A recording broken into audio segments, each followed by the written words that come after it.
नमस्कार प्यारे साथी, मैं राहुल पालीवाल आप सभी का स्वागत करता हूँ आपके अपने परिवार रोजगार और अंकित में। एक बच्चे का कमेंट मिला था कि सर इतनी लंबी क्लास मत लीजिए। प्यारे साथी, मैं आपको बताना चाहता हूँ कि मैंने आपकी शुक्रवार की 1.5 घंटे की क्लास ली थी, कल 2 की ली थी, है ना। इसके अलावा आपकी क्लासेस मैंने नहीं ली। अब देखो, उसका एक कारण बना है। मैंने जो डेटा सेट किया था, बीच में आपकी 2 क्लास मेरी हो नहीं पाई थी। एक दिन, जिस दिन मैथ्स की क्लास आपकी शुरू हुई थी, राहुल तेवतिया सर ने ली थी, उस दिन क्लास ऑफ हो गई थी, है ना। अगर आप इन क्लासेस को देखेंगे तो 1 घंटा आप वहां डाल दीजिए। एक और अगर मैं आपसे बात करूं प्यारी दोस्त, टेक्निकल इशू के कारण सिर्फ एचसीएम वाले को एक दिन क्लास शो हो रही थी। ऐसी 3 क्लासेस बीच में हो नहीं पाई थी। इस कारण से मुझे ये क्लासेस आपकी थोड़ी सी बढ़ानी पड़ी। आज आपकी अंतिम क्लास होने वाली है। क्या होने वाली है? आज आपकी जो होने वाली है वो अंतिम क्लास होने वाली है। किन बच्चों की आज अंतिम क्लास होने वाली है? ठीक है, तो आज भैया हम यहाँ पर लिखते हैं। ठीक है, कुछ ज़्यादा ही बड़ा हो गया ये। लास्ट क्लास है। किन बच्चों की आज अंतिम कक्षा है? और तो मैं बताना चाहूंगा, जो एचसीएम वाले बच्चे हैं, जो ड्राइवर वाले बच्चे हैं, और प्यारी दोस्त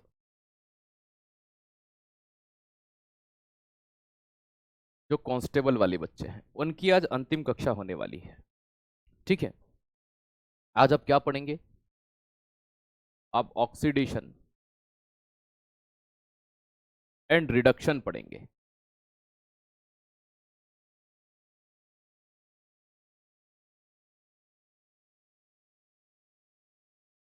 ऑक्सीकरण एवं अपचयन पढ़ेंगे।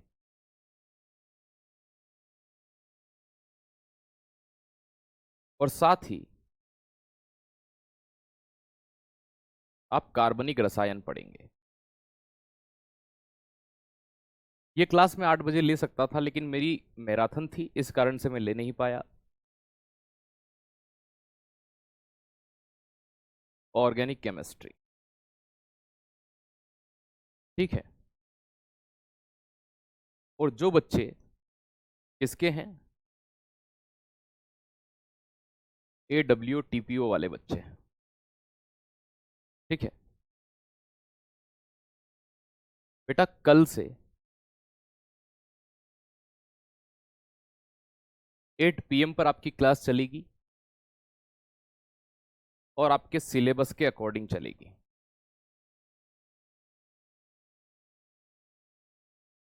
अब शायद आप ये नहीं बोल पाएंगे कि सर AWTPO की क्लास कब से चलेगी।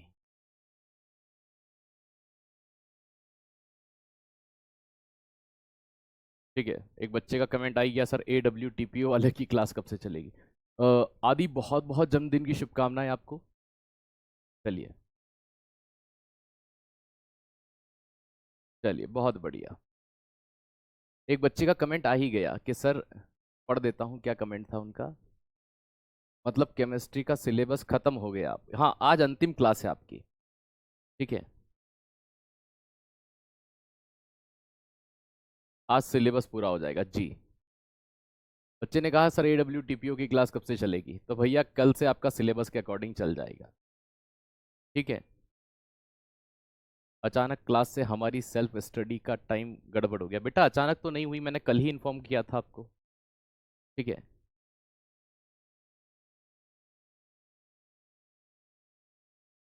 AWTPO के लिए अब आपका सिलेबस के अनुरूप कल से क्लास चलेगी। इतना तो आपको पढ़ना ही था AWTPO के लिए। चलिए, तो कोई दिक्कत नहीं बेटा। जो बच्चे बोल रहे हैं जो SCM के ड्राइवर के हैं, सर आज हमारा स्वास्थ्य ठीक नहीं है, एक बच्चा कह रहा है, बेटा एक क्लास है, आप कभी भी देख लेना रिकॉर्डेड, बाकी तो आपने सभी लाइव ले ही रखी है। चलिए चलिए, बहुत बढ़िया। हम अब लास्ट के, आज आप, मैं आपसे 10-15 मिनट वापस से बातें करूंगा। अब हम पढ़ना शुरू करते हैं। ठीक है, ठीक है, हाँ। लास्ट में जिनके बर्थडे एडवांस में आने वाले हैं उनको भी मैं शुभकामनाएं दे दूंगा। लेकिन अब शुरुआत करते हैं। जय श्री महाकाल। चलिए प्यारे दोस्त, सबसे पहले देखो, ऑक्सीडेशन, ये नाम जब भी बच्चा सुनता है ना, उसके माइंड में, देखो मैं आपको क्या बोल रहा हूँ, रिएक्शन से इजी पूरी केमिस्ट्री में कुछ भी नहीं है। जैसे ही बच्चा ये देखता है कि ऑक्सीडेशन पूछा, भैया घबरा गया बच्चा, है ना। ऑक्सीकरण पूछ लिया, सर समझ में ही नहीं आता ऑक्सीकरण मतलब क्या होता है। सर ऑक्सीडेशन पूछ लिया, सर ऑक्सीकरण पूछ लिया।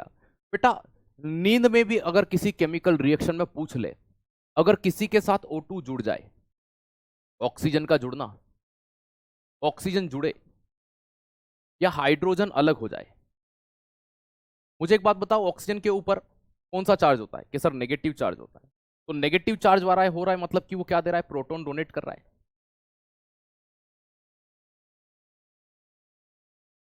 वो प्रोटॉन दान करे। तीन चीजें हमेशा याद रखना, आपकी ऑक्सीकरण रिएक्शन कभी गलत नहीं हो सकती, कभी गलत नहीं हो सकती दोस्त, याद रखिएगा। अगर किसी रिएक्शन में ऑक्सीजन जुड़ जाए या फिर हाइड्रोजन अलग हो जाए या फिर प्रोटॉन वो डोनेट करे किसी को, ये तीन वर्ड याद रख लेना बस, आपकी ऑक्सीकरण अभिक्रिया कंप्लीट हो गई। कि सर कैसे? देखो प्यारे साथी, किसी परमाणु से इलेक्ट्रॉन का निकलना, इलेक्ट्रॉन निकलेगा है तो ही तो वो इलेक्ट्रॉन डोनेट कर रहा है, प्रोटॉन डोनेट कर रहा है, मतलब उसके ऊपर पॉजिटिव चार्ज आ रहा है। तो इलेक्ट्रॉन का डोनेट करना या फिर धन आवेश बढ़ना, पॉजिटिव चार्ज का बढ़ना, या फिर वो ऑक्सीजन से संयोग करना और हाइड्रोजन से वियोग होना। देखो मैंने आपको अपनी देसी लैंग्वेज में लिखा है, ठीक है। Release of electron from an atom, increase, याद रखिएगा, in money charge. Money charge नहीं होता भैया, पॉजिटिव चार्ज होता है, ठीक है। आप है ना हमें घेर लेते हैं, गुरुजी ये मनी चार्ज क्या होता है केमिस्ट्री में? पॉजिटिव चार्ज होता है। कौन सा होता है? Positive charge. आज मेरी लगभग 6 घंटे की क्लासेस ऑलरेडी सुबह हो चुकी है ना। 5 घंटे के आसपास मैराथन हुई, एक सुबह क्लास हुई और फिर वापस से मैंने 1 घंटा बैठ करके इस क्लास को रेडी किया, ठीक है। तो 6 घंटे में क्लास ले चुका हूं और अब आपकी क्लास लूंगा और प्रातः 8 बजे से फिर मेरी कक्षाएं हैं।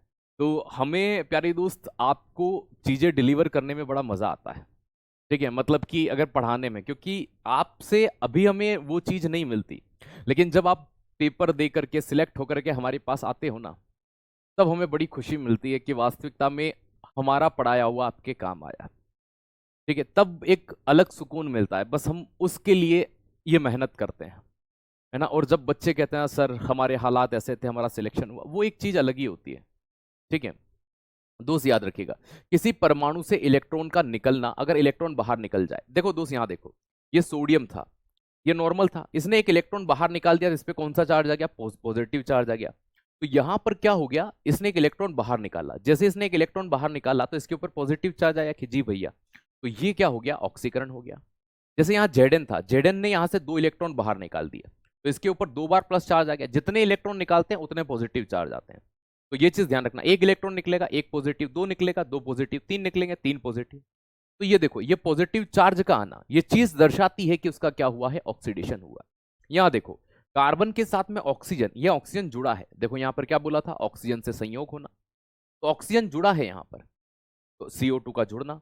अब ये देखो यहां पर NH3 था, इस अमोनिया में से हाइड्रोजन यहां पर क्या हो गया? अलग हो गया। ये नाइट्रोजन ऑक्सीजन के साथ चला गया, 4NO बना लिया इसने, क्या बना लिया? 4NO, ठीक है भाई। 5 दूना 10 होते हैं ये, और 4 यहां पर है, ठीक है। और 3 3 चौक 12 होते हैं, 6 दूना 12 हो गए, तो 4 नाइट्रोजन हो गए, मतलब ये 4O2 होगा आपका, क्या होगा? 4O2, तो ये NO2 बनेगा, और यहां पर जो आपका आएगा वो 4 आएगा, क्या आएगा? 4 आएगा, 4O2। तो दोस्त याद रखो, जैसे कि यहां पर हाइड्रोजन सेपरेट हो गया, दिख रहा है हाइड्रोजन अलग हो गया, तो किसी से हाइड्रोजन का अलग होना, ठीक है, किसी से हाइड्रोजन का अलग होना, किसी से ऑक्सीजन का जुड़ना, या इलेक्ट्रॉन निकालकर अपने ऊपर पॉजिटिव चार्ज लाना, अगर ये घटनाएं कहीं देखने को मिलती है तो क्या होता है? ऑक्सीडेशन होता है। देखो मैं आपको एक और चीज बताता हूं, ठीक है, एक एग्जांपल बताता हूं।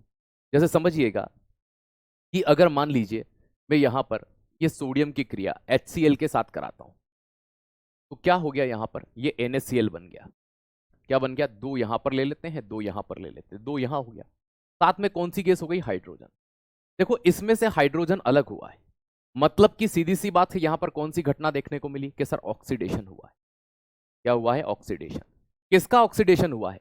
तो HCl का ऑक्सीडेशन हुआ है। HCl का क्या हुआ है? ऑक्सीडेशन। अब देखो यहां पर ये सोडियम ने अपने साथ हाइड्रोजन को जोड़ा, तो यहां पर कुल मिलाकर मैं कह सकता हूं कि ये NaCl बना। भाई ये NaCl जो था, ये सोडियम ने क्लोरीन को, इसका क्या हो गया? ऑक्सीडेशन हो गया। ये सोडियम इस क्लोरीन को लेके गया, हाइड्रोजन अलग हो गया। तो किसी भी केमिकल रिएक्शन के अंदर प्यारी दोस्त याद रखिएगा, अगर आपका ऑक्सीजन जुड़ना हो, आपके ऑक्सीजन का जुड़ना हो, हाइड्रोजन का अलग होना हो, या उसके ऊपर पॉजिटिव चार्ज आना हो, ठीक है दोस्त याद रखिएगा, तो वहां पर क्या घटना देखने को मिलती है? ऑक्सीकरण। अपचयन में भी आपको बताता हूं, ऑक्सीडेशन और रिडक्शन क्या सर साथ हो सकते हैं एक रिएक्शन में? बिल्कुल हो सकते हैं। ऑक्सीकरण भी हो सकता है, अपचयन भी हो सकता है। ऐसी अभिक्रिया को रेडॉक्स अभिक्रिया कहते हैं, वो भी आपको आगे पढ़ाएंगे। अभी सिर्फ ये समझो ऑक्सीकरण क्या होता है। अपचयन, अपचयन मतलब रिडक्शन। रिडक्शन बस इसका उल्टा हो जाएगा। रिडक्शन इसका क्या हो जाएगा? उल्टा। देखो दोस्त समझना, भाई O2 अलग हो जाए, क्या हो जाए, है ना, सॉरी, O2 का जुड़ना हो जाए, O2 अलग होना, O2 अलग हो जाए, हाइड्रोजन जुड़ जाए, या उसके ऊपर कहीं ना कहीं नेगेटिव चार्ज हो। कौन सा चार्ज हो? नेगेटिव चार्ज हो। कौन सा चार्ज हो? नेगेटिव चार्ज, ऋण आवेश हो। जैसे यहां देखिएगा, है ना, किसी परमाणु से इलेक्ट्रॉन का जुड़ना, इलेक्ट्रॉन जुड़ेगा तो ही तो नेगेटिव चार्ज आएगा। आप किसी से जुड़ते हो, पैसा लेते हो, तो ही तो नेगेटिव चार्ज आता है। सर मैं साइंस का हूं, मुझे पता नहीं था एडब्ल्यू सिलेबस अलग है। बेटा एडब्ल्यू का सिलेबस अलग नहीं है, इतना आपको वहां पढ़ना है। जैसे मैं आपको एक एग्जांपल देता हूं, मान लीजिए कि आपके 20 प्रश्न आ रहे हैं, समझना मेरी बात। आप लोग इस बात को समझ नहीं पाते हैं, आप सिलेबस में जो 5 वर्ड लिखे हैं बस आप उस पर फोकस करते हो, ठीक है। अगर 20 प्रश्न आ रहे हैं तो बेटा मानिएगा कि कम से कम 5 प्रश्न जो आपने अभी तक पढ़ा है वहां से सीधे आते हैं, वहां से सीधे आते हैं। वो टॉपिक है जो एडवांस लेवल के हैं। कौन से हैं? एडवांस लेवल के हैं, ठीक है दोस्त, याद रखिएगा। वो टॉपिक आप तब तक नहीं पढ़ सकते जब तक आपने ये ना पढ़ा हो। इसलिए मैंने आपको अभी तक लगातार ये कहा था कि प्यारी दोस्त, आपको अगर आपने ये पढ़ा है तो घबराने की बात नहीं है बेटा। अमन, ये पढ़ना ही था आपको। अगर ये नहीं पढ़ के सीधा वहां जाते तो दोस्त याद रखिएगा ये गलती हो जाती। चलिए, तो ये चीज ध्यान रखिएगा। तो O2 का अलग होना, O2 अगर किसी से अलग हो जाए, हाइड्रोजन जुड़ जाए, या उस पर नेगेटिव चार्ज आ जाए, ये 3 घटनाएं होती है। देखो यहां पर ऑक्सीजन से वियोग, वियोग का मतलब अलग हो जाना, हाइड्रोजन से संयोग हो जाना, ऋण आवेश का बढ़ना, और किसी परमाणु से इलेक्ट्रॉन का जुड़ना। कोई जुड़ता है तो ही नेगेटिव चार्ज आता है, O2 अलग हो जाए, ये 3 घटनाएं अगर आपको कहीं दिख जाए तो समझ लेना अपचयन हो रहा, ठीक है। DBT change means, DBT change ये कहां लिखा मैंने? डीबीटी चेंज कहां लिखा है? Release of electron, increase in positive charge, DBT तो कहीं नहीं लिखा बेटा मैंने, ठीक है। पता नहीं आप क्या बोल रहे हैं। चलिए आइएगा, यहां देखना इस वाली रिएक्शन में सोडियम में एक इलेक्ट्रॉन जुड़ा, एक इलेक्ट्रॉन जुड़ा भैया, सीधी सी बात है। देखो यहां पर तो ये Na बन गया। अगर इस Na से इलेक्ट्रॉन निकलता तो यहां ऑक्सीडेशन हुआ, लेकिन यहां क्या हो गया? रिडक्शन। जैसे इस जिंक के अंदर से 2 इलेक्ट्रॉन निकाले थे, लेकिन 2 इलेक्ट्रॉन वापस से इसमें जोड़ दिए जाएं तो यहां पर इसका क्या हो गया? रिडक्शन हो गया, अपचयन। यहां देखो ये H2 हाइड्रोजन से क्या होगा दोस्त? याद रखिएगा जुड़ाव होगा। ये हाइड्रोजन जुड़ गया, ये H2 और Cl2 ने मिलाकर क्या बना लिया? HCl। तो हाइड्रोजन जुड़ गया, मतलब कि यहां भी क्या हुआ? अपचयन हुआ। ZNO प्लस कार्बन आ गया यहां पर। यहां पर देखो ये ऑक्सीजन यहां से क्या हो जाएगी? अलग हो गई। तो जिंक से ऑक्सीजन अलग हो गई, जिंक सेपरेट हो गया, कार्बन मोनोऑक्साइड बन गई। तो किसी से ऑक्सीजन का अलग होना, हाइड्रोजन का जुड़ना, प्यारी दोस्त याद रखिएगा, या फिर यहां पर क्या होता है, या फिर यहां पर क्या होता है? किसी इलेक्ट्रॉन का जुड़ना। 3 चीजें होती हैं, ठीक है दोस्त, याद रखिएगा।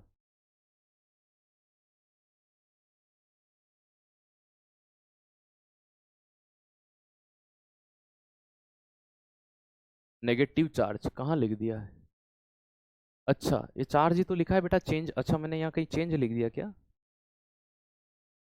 चार्ज ही तो लिखा है बेटा, पॉजिटिव चार्ज। बेटा डिस्टर्ब मत करो यार, आज अंतिम क्लास है आपकी, ठीक है। चलो मैं कमेंट नहीं ले रहा हूँ। देखो अब ये चीज आपको समझ में आ गई यहां पर। अब देखो दोस्त समझना, अब मैं आपसे कहता हूं, 1 मिनट।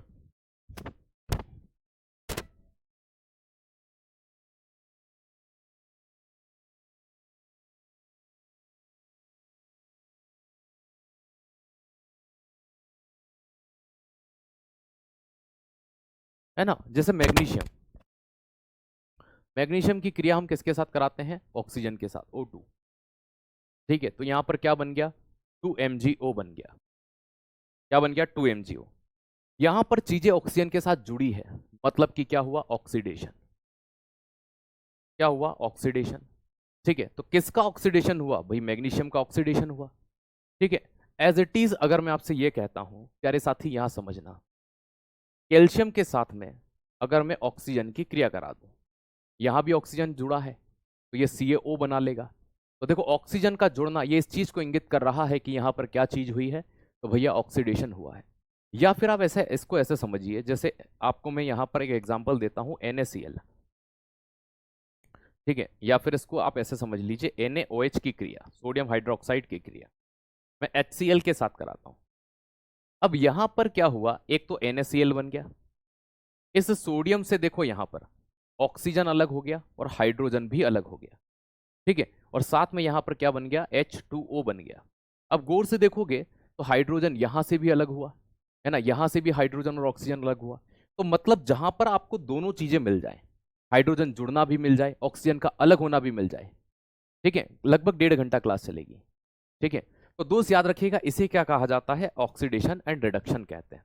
तो उम्मीद है ये एग्जाम्पल आपको समझ में आए होंगे, मैं ज्यादा नहीं करवा रहा हूं। अब देखो यहां पर क्या होता है, दो चीज और आती है। अभी आपने यहां पर एक चीज समझी, मैं आपको समझाता हूं, देखो समझना। मैंने अभी आपको ऑक्सीडेशन समझाया, ठीक है, और मैंने आपको रिडक्शन, ये अभिक्रिया के नाम थे, ठीक है, वापिस से आपको उसी चीज में समझा रहा हूं, ऑक्सीकरण और अपचयन।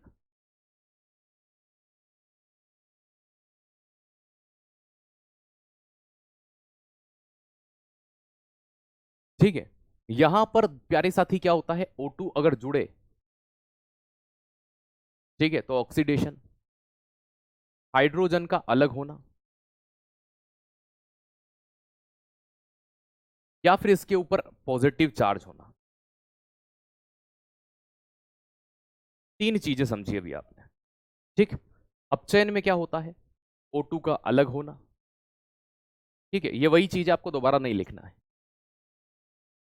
हाइड्रोजन का जुड़ना, या फिर उसके ऊपर नेगेटिव चार्ज आना।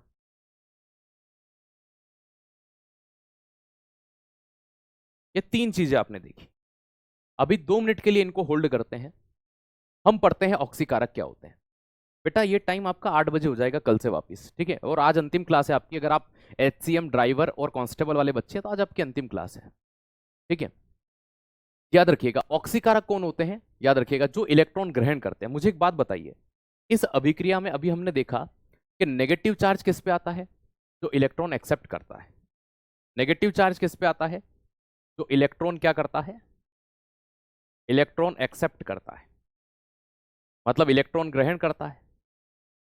और जो किसी केमिकल रिएक्शन के अंदर इलेक्ट्रॉन को ग्रहण करेगा, याद रखिएगा, उसे हम क्या कहते हैं, ऑक्सीकारक कहते हैं। क्या कहते हैं, ऑक्सीकारक। क्या कहते हैं, ऑक्सीकारक, ऑक्सीडाइजिंग, ठीक है, ये वर्ड पढ़ लो पहले, ये अलग चीज है। ऑक्सीडाइज है ना, या ऑक्सीडेंट या ऑक्सीडाइजिंग एजेंट कहते हैं, दो वर्ड कहते हैं, ठीक है। तो ऑक्सीडाइजिंग या ऑक्सीडेंट ही लिख लो सीधा, ठीक है, ऑक्सीडेंट। और ये पॉजिटिव चार्ज, पॉजिटिव चार्ज का मतलब क्या होता है, जो इलेक्ट्रॉन त्यागेगा, जो इलेक्ट्रॉन त्यागता है उसे क्या कहते हैं, जो इलेक्ट्रॉन त्यागता है दोस्त याद रखिएगा, उसे क्या कहा जाता है, अपचायक कहते हैं। क्या कहते हैं, रिएक्टेंट कहते हैं। क्या कहते हैं, रिएक्टेंट, अपचायक कहते हैं, ये देखिएगा, या रिड्यूसिंग एजेंट, जो लिखना चाहो रिड्यूसिंग एजेंट लिख लो, क्योंकि एग्जाम में जो वर्ड आता है वही लिखवा देता हूं, रिड्यूसिंग एजेंट, यही लिख लो, दो वर्ड होते हैं, आप एक ही ध्यान रखो।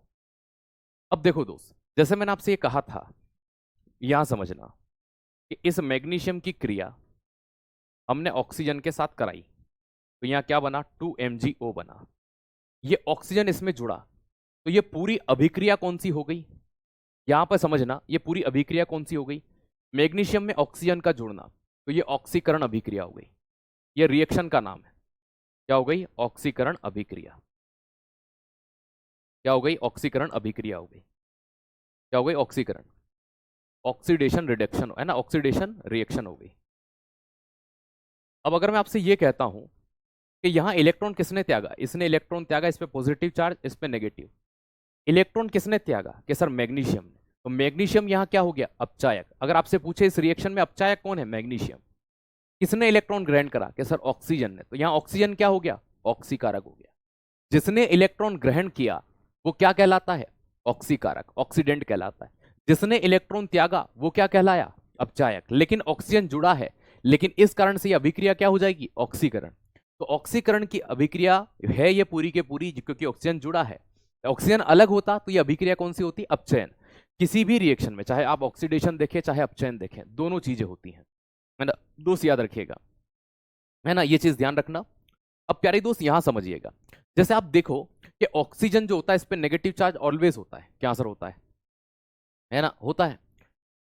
ओजोन के ऊपर भी नेगेटिव चार्ज होता है, HNO3 नाइट्रिक एसिड भी नेगेटिव चार्ज रखता है, क्लोरीन पे भी नेगेटिव है। ये सभी आपके किसी केमिकल रिएक्शन में अगर आपको नाम मिल जाए, कोई रासायनिक अभिक्रिया हो रही है और ये नाम आपको मिल जाए, तो याद रखना ये ऑलवेज आपके क्या होते हैं? ऑक्सीकारक होते हैं। हमेशा ये क्या होते हैं? ऑक्सीकारक। किसी रासायनिक अभिक्रिया में HCM वालों को कल से क्लास नहीं शो करेगा, AWTP वाले क्लास, हाँ बिल्कुल नहीं करेगा। AWTP वाले बच्चों की क्लास कल से अलग चलेगी, है ना। आज HCM ड्राइवर और कांस्टेबल वाले बच्चों की अंतिम क्लास है, ठीक है।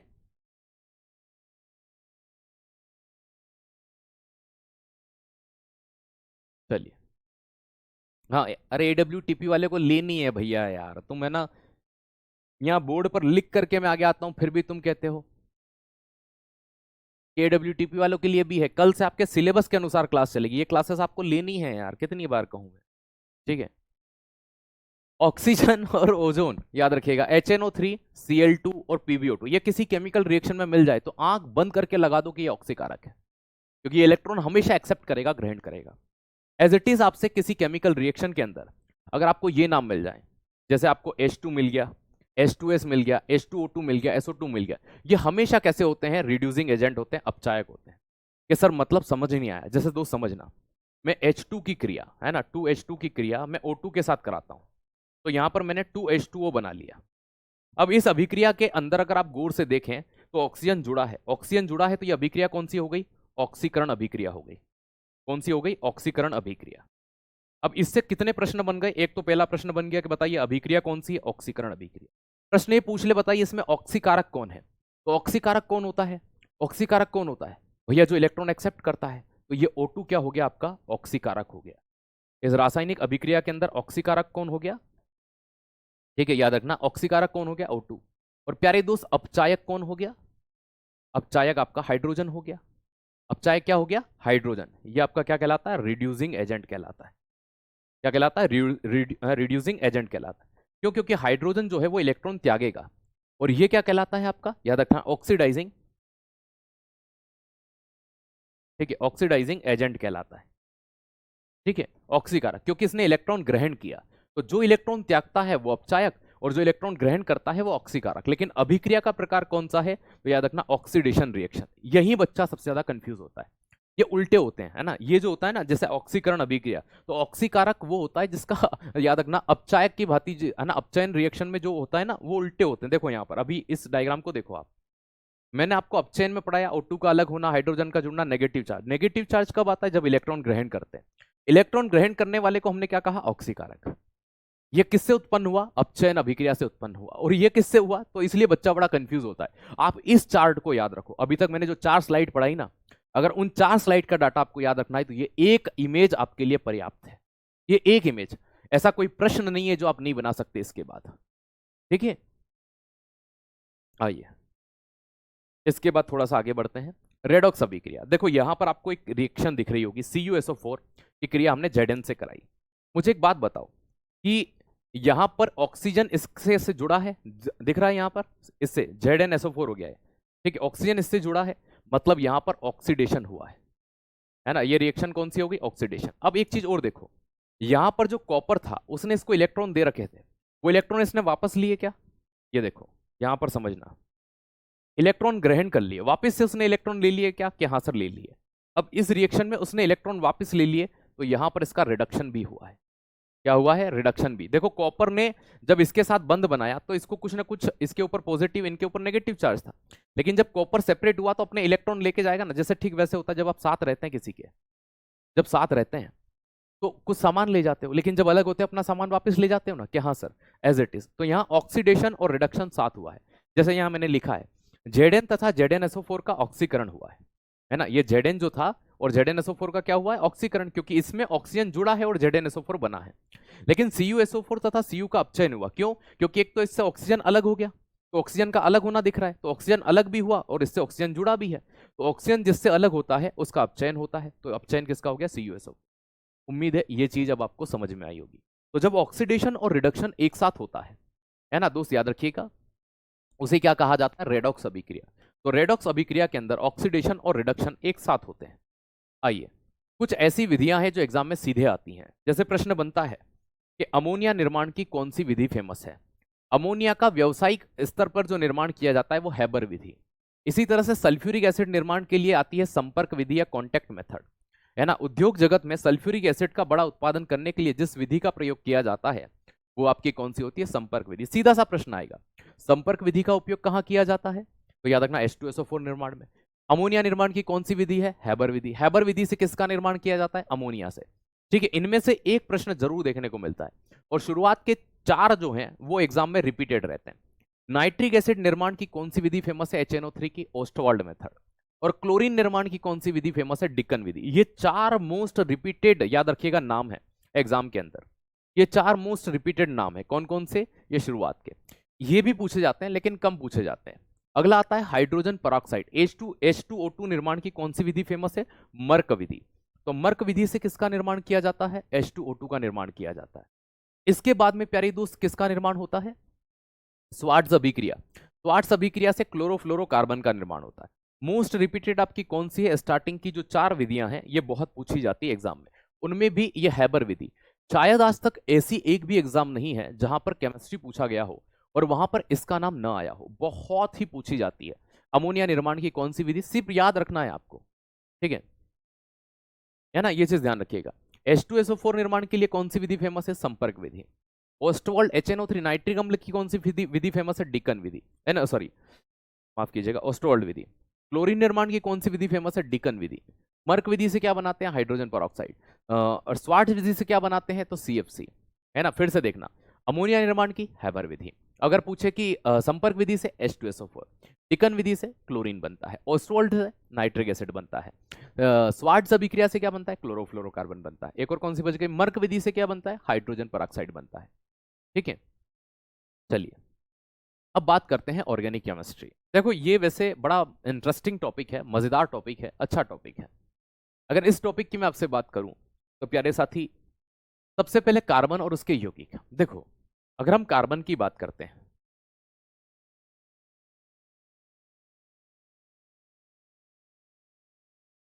तो कार्बन जो होता है एक नॉन मेटल है, एक अधातु तत्व है। क्या है? एक नॉन मेटल है, एक अधातु है। और कार्बन की ये विशेषता है कि ये श्रृंखला या चेन बनाता है।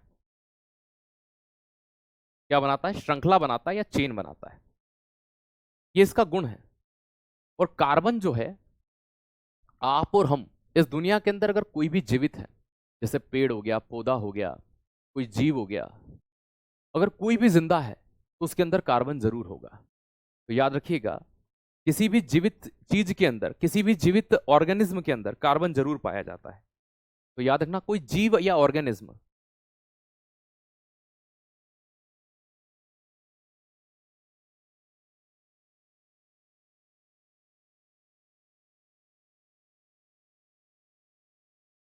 किसी जीव या ऑर्गेनिज्म का अनिवार्य भाग है। जैसे आप और हम में भी कार्बन पाया जाता है, इसीलिए तो हम बोलते हैं फॉसिल, जीवाश्म। जीवाश्म में क्या होता है? कार्बन पाया जाता है। ठीक है, ये चीज ध्यान रखिए बेटा, बिहार का आपका काम हो जाएगा, क्योंकि अब इतना आपने केमिस्ट्री पढ़ा है, आप इतना पढ़ लीजिए, आपका बिहार का काम, क्योंकि अब समय नहीं है आपके पास अलग से पढ़ने का।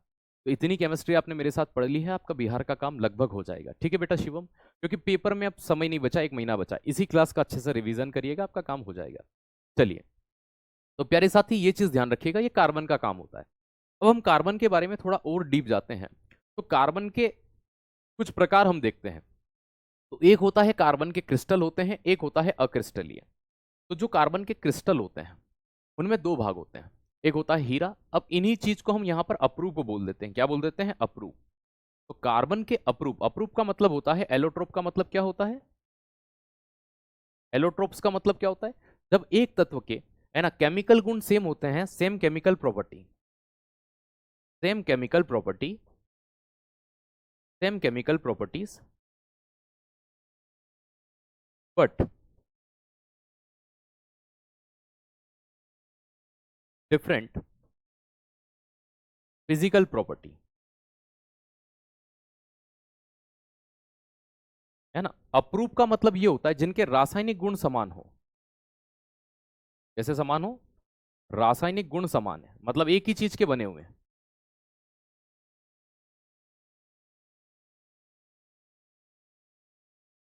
लेकिन भौतिक गुण अलग है।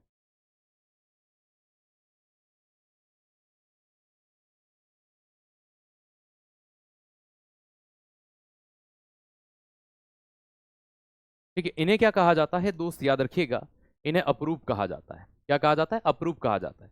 तो जिनके रासायनिक गुण समान होते हैं लेकिन भौतिक गुण अलग अलग होते हैं, उन्हें कहा जाता है दोस्त। ठीक है प्यारे साथी, जैसे कि कार्बन के कितने अप्रूव हैं? 3 हैं। कौन कौन से 3 अप्रूव हैं भैया? देखो तीनों अलग अलग दिखते हैं। हीरा बने कार्बन के ही हैं, डायमंड। नंबर 2 पर ग्रेफाइट,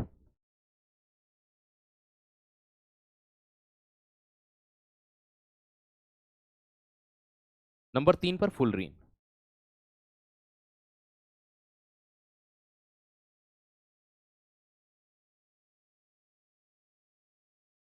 तीनों को मैं पढ़ाऊंगा अभी। ठीक है, तो ये 3 अप्रूव, अप्रूव का मतलब होता है कि जो बने हुए एक ही चीज के, ये तीनों कार्बन से बने हैं। तो केमिकल प्रॉपर्टी क्या हो गई? कार्बन से बने हैं। ठीक है, लेकिन भौतिक प्रॉपर्टी, हीरा देखो सफेद होता है, ग्रेफाइट काला होता है, फुलरीन फुटबॉल जैसे स्ट्रक्चर में रहता है, 60 कार्बन है।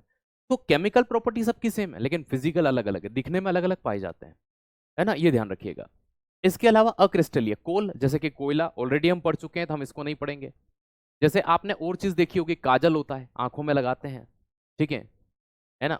वो कहते हैं ना कि उसे जरूरत नहीं किसी साजो श्रृंगार की, वो आंखों में काजल लगाए तो भी कयामत लगती है।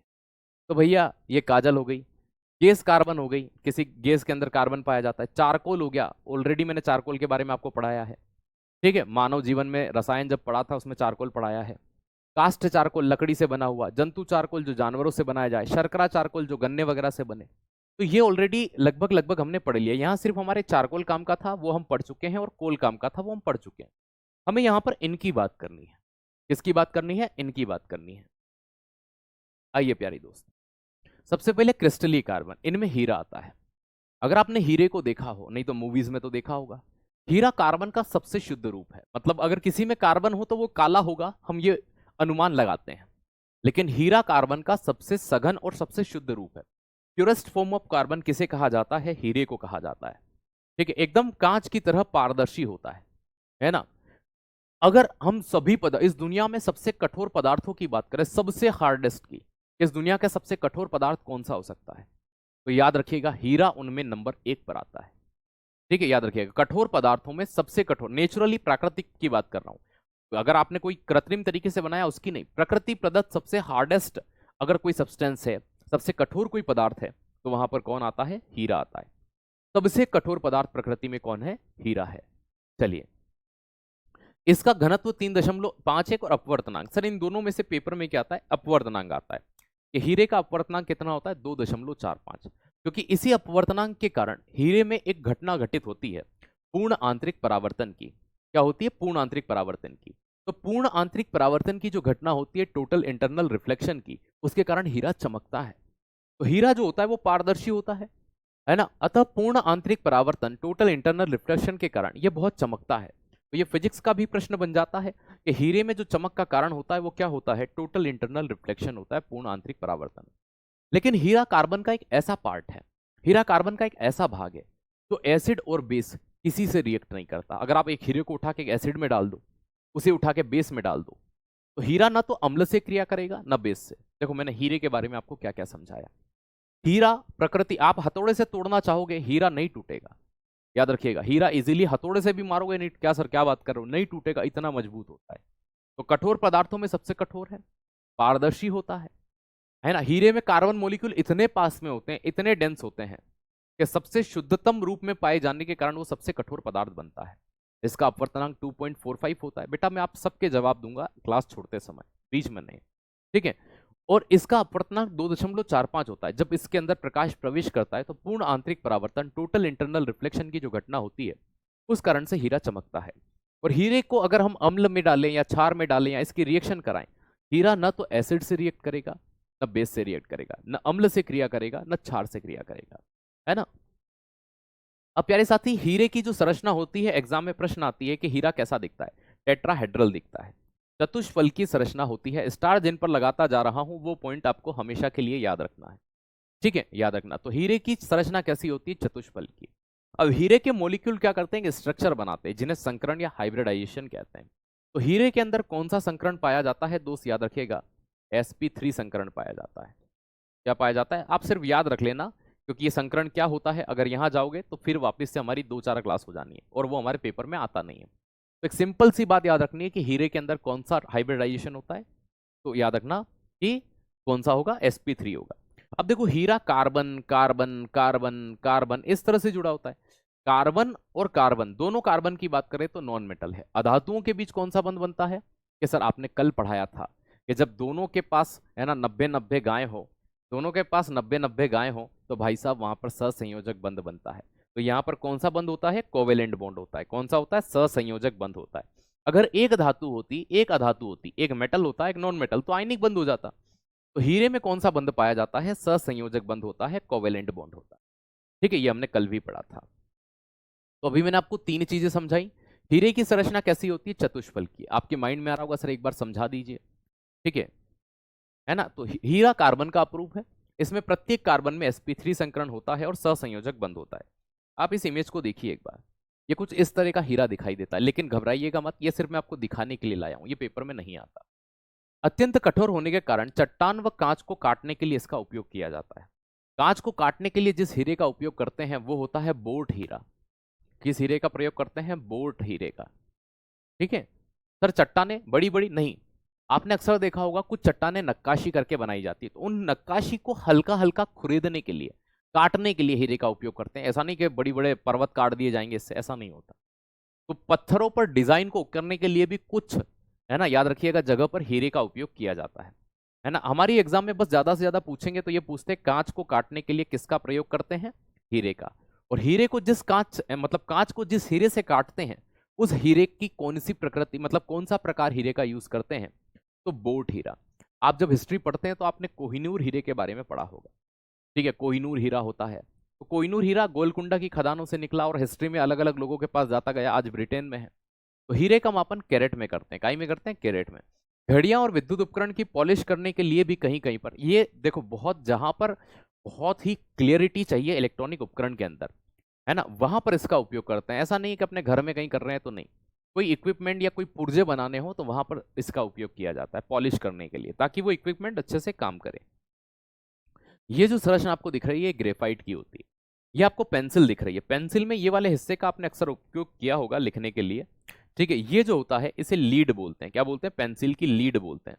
तो पेंसिल की लीड या जो लेड, लेड भी बोल देते हैं कभी कभी, लेड। तो पेंसिल की ये जो लीड होती है, लेड होती है, किसकी बनी होती है, इस पत्थर की। ये पत्थर क्या है, तो भैया ये ग्रेफाइट है। ये क्या है, ग्रेफाइट। लेकिन हीरे और ग्रेफाइट में जमीन आसमान का अंतर है। एक पिताजी की 2 औलादें हैं, एक दुर्जन एक सज्जन। अंतर समझ गए ना, एक दुर्जन एक सज्जन, एज इट इज यहां होता है, ठीक है, एज इट इज यहां होता है।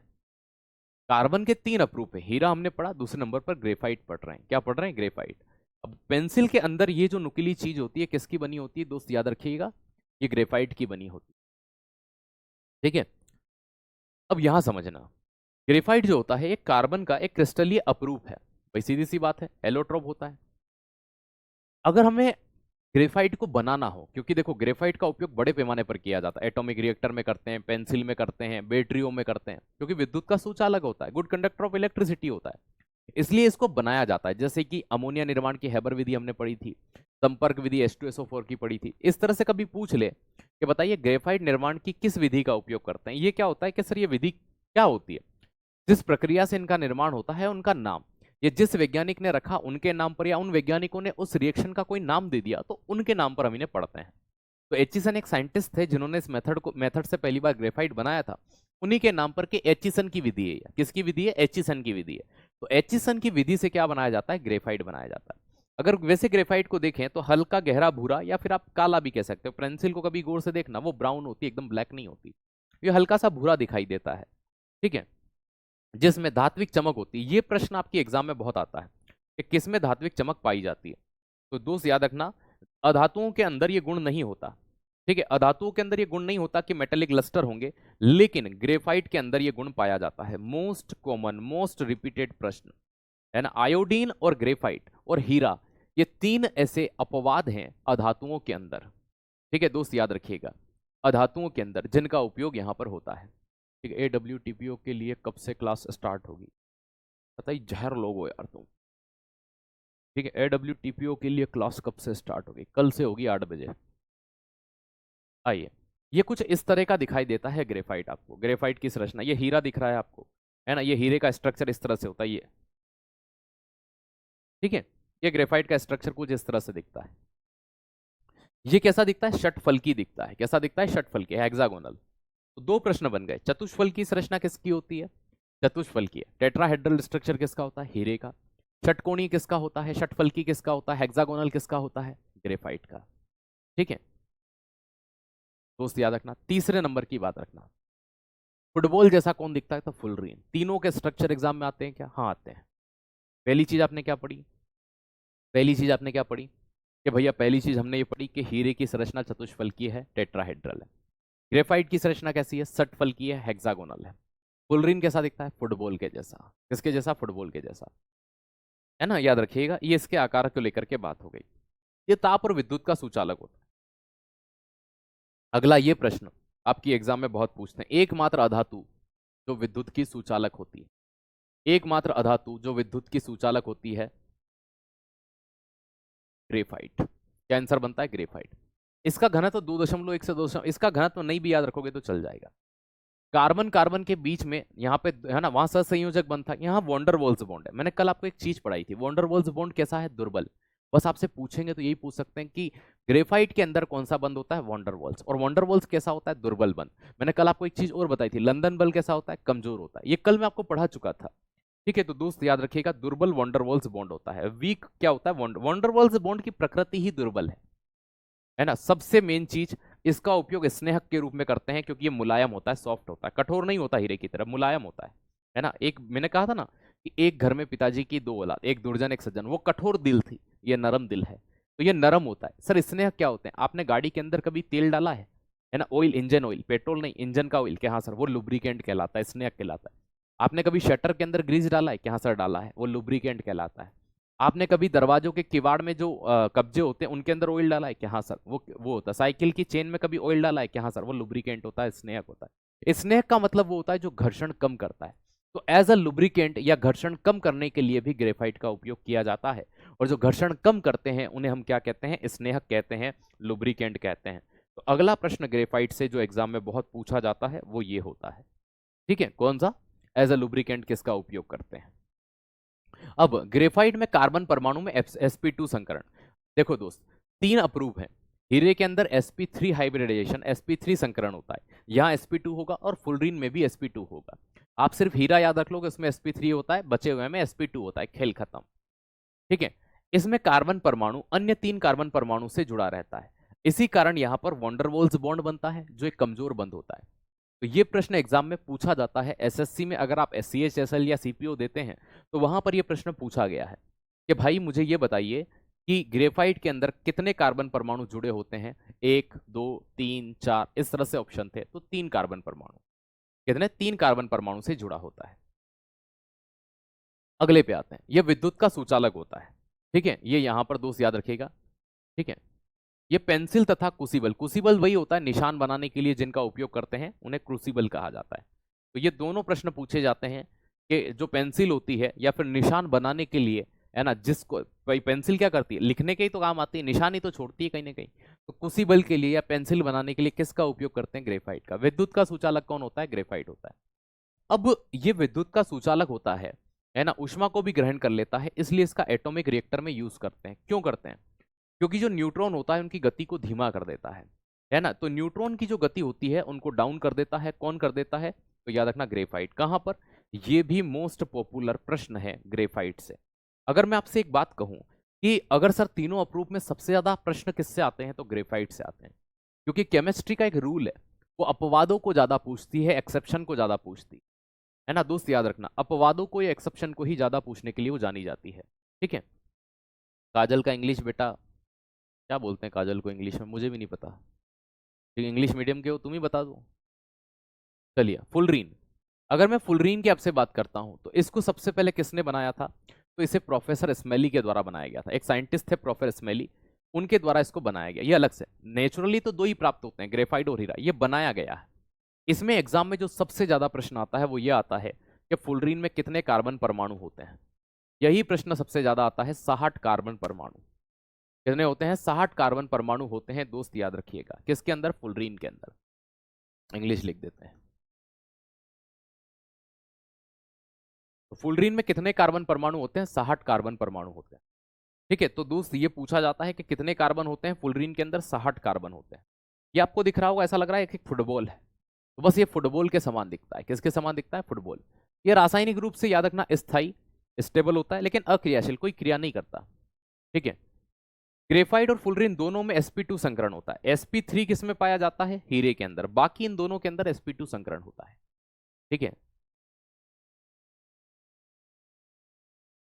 ग्रेफाइट स्लीपी है, होता है, बट लेड स्लीपी। देखो दोस्त, चिकनी चीजें हमेशा स्लीपी ही होती हैं। आप ऑयल को जमीन पे डाल दो और उस पर चलने की कोशिश करो, चल पाओगे कि नहीं। वो क्या कम करने के लिए आपने चेन में काई के लिए डाला था, कि सर फ्रिक्शन कम करने के लिए, घर्षण कम करने के लिए।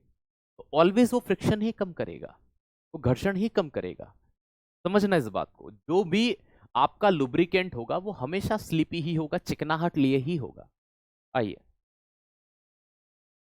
कार्बनिक रसायन, रसायन विज्ञान की वह शाखा जिसके अंतर्गत कार्बन, है ना, और उसके यौगिकों का अध्ययन किया जाता है, ऑर्गेनिक केमिस्ट्री के लिए। ऑर्गेनिक का मतलब होता है जैसे कि हम हो गए, हमारे शरीर में प्रोटीन है, कार्बन हाइड्रोजन ऑक्सीजन नाइट्रोजन से बना। कार्बोहाइड्रेट का सेवन करते हैं, कार्बन हाइड्रोजन ऑक्सीजन। वसा का सेवन करते हैं, कार्बन हाइड्रोजन ऑक्सीजन। हमारे शरीर क्या, किसी भी पेड़ पौधे के लिए सेल्यूलोज में कार्बन होता है। हर वो जीव जो जिंदा है, चाहे पेड़ पौधे हो चाहे हम हो, है ना, हमारे अंदर जो कार्बन होता है उसी को हम क्या कहते हैं, जीवों से बना है, इसलिए से ऑर्गेनिक कार्बनिक रसायन कहते हैं। ऑर्गेनिक का मतलब ही वही हुआ, रसायन विज्ञान की वह शाखा जिसके अंतर्गत कार्बन के कार्बनिक यौगिक का अध्ययन किया जाता है, कार्बनिक रसायन कहलाता है, ऑर्गेनिक केमिस्ट्री कहलाता है। सिंपल सी बात है, ये चीज आपने यहां पर देखी। अब दोस्त यहां पर एक चीज आती है कि बर्जीलियस ने एक सिद्धांत दिया था जिसे वाइटल फोर्स थ्योरी कहते हैं। ठीक है, क्या कहते हैं, वाइटल फोर्स थ्योरी। बड़ा फेमस नाम है बर्जीलियस। ठीक है, इन्होंने ही बताया था कि तत्वों के जो नाम है वो हाइड्रोजन का H, हीलियम का H ही रखिए, ये इन्होंने ही कहा था। ठीक है, अब प्यारे दोस्त यहां पर ध्यान रखना कि इनके द्वारा एक बात कही गई थी। क्या कही गई थी, बायोलॉजिकल कंपोनेंट, जैविक पदार्थ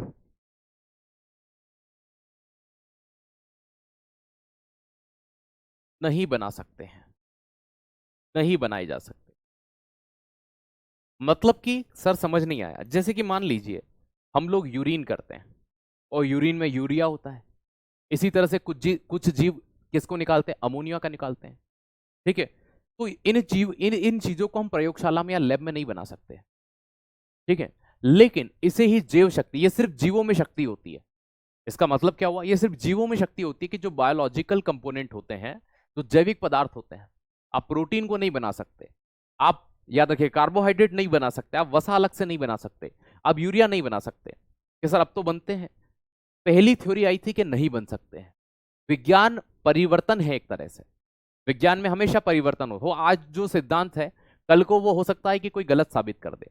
एक व्यक्ति आते हैं वोहलर, ये वोहलर क्या करते हैं, ये एक बार अमोनियम साइनेट के ऊपर काम कर रहे थे। किसके ऊपर, अमोनियम साइनाइड, NH4CNO जिसको कहते हैं। तो ये इसको गर्म कर देते हैं, एक दिन क्या कर देते हैं, गर्म कर देते हैं। और गर्म कर देते हैं तो गलती से क्या बन जाता है, यूरिया। विज्ञान जगत में अधिकतर चीजें गलती से ही खोजी गई, जैसे पेनिसिलिन की खोज गलती से हुई, इसकी खोज गलती से हुई।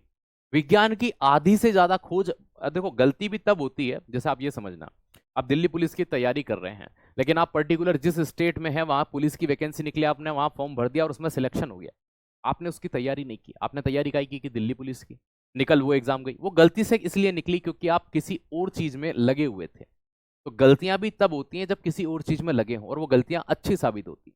अब जैसे ही इन्होंने पहली बार यूरिया को बना दिया, तो यूरिया याद रखिएगा प्रथम जैविक पदार्थ था,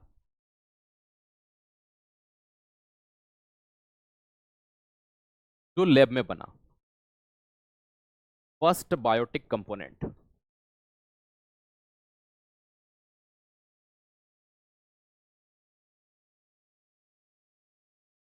पहला जैविक पदार्थ जो लैब में बना, जो प्रयोगशाला में बना।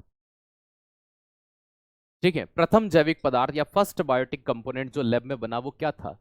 तो दोस्त याद रखिएगा वो यूरिया था, NH2CO NH2। गलती से भले बना, इसने क्या किया, ये जो है ना, याद है, ये व्हीलर नहीं वोहलर है यार। क्या है? वोहलर, वोहलर है यार। ठीक है, वोहलर। इन्होंने गलती से बनाया, भले गलती से बनाया, लेकिन इस सिद्धांत का तो भाई साहब मोए मोए कर दिया। और कोई ज्यादा अंतर नहीं हुआ था, एक दो साल हुए थे इस सिद्धांत को आए को, और कहते हैं कि वोहलर इन्हीं के स्टूडेंट थे, बर्जिलियस। मतलब गुरु गुड़ रह गए, चेले शक्कर हो गए। तो स्टूडेंट ने एक बार गलती से क्या बना दिया प्रयोगशाला के अंदर, यूरिया। और जब यूरिया बनाया तो आज देखो हम कितने बड़े पैमाने पर यूरिया का उपयोग कर रहे हैं। यहाँ सर गुरु की बात तो सही है आपकी। अब यहां देखना, कार्बन के यौगिक। कार्बन जिन चीजों से जुड़ता है और यौगिक बनाता है वो कार्बनिक यौगिक कहलाते हैं। जैसे कार्बन ने हाइड्रोजन के साथ क्रिया करके मेथेन बनाया, इसने C2H5 बनाया। तो कार्बन जिन चीजों के साथ जुड़ता है और कंपाउंड बनाता है उन्हें ऑर्गेनिक कंपाउंड या फिर है ना कार्बन कंपाउंड कहा जाता है। हालांकि हम इन्हें आगे पढ़ने वाले हैं, स्लाइड का कोई सेंस नहीं है यहाँ पर। कार्बनिक यौगिक यहाँ पर आप अगर देखें तो कुछ इस तरह के आपको दिखाई देंगे। ठीक है, पहले दिखाई देते हैं खुली श्रृंखला वाले। खुली श्रृंखला मतलब जहां चेन नहीं होती, जहां हम डायरेक्टली लिख देते हैं, जैसे कि मेथेन लिख दिया CH4, है ना, C2H5 लिख दिया। इनके प्रकारों को हम इससे पढ़ेंगे, एल्केन, एल्किल, एल्किन, एल्काइन। यहां से पिछली बार दिल्ली पुलिस में एक प्रश्न आया था, दिल्ली पुलिस के अंदर पिछली बार यहां से एक प्रश्न आया था, मैं बताऊंगा क्या आया था।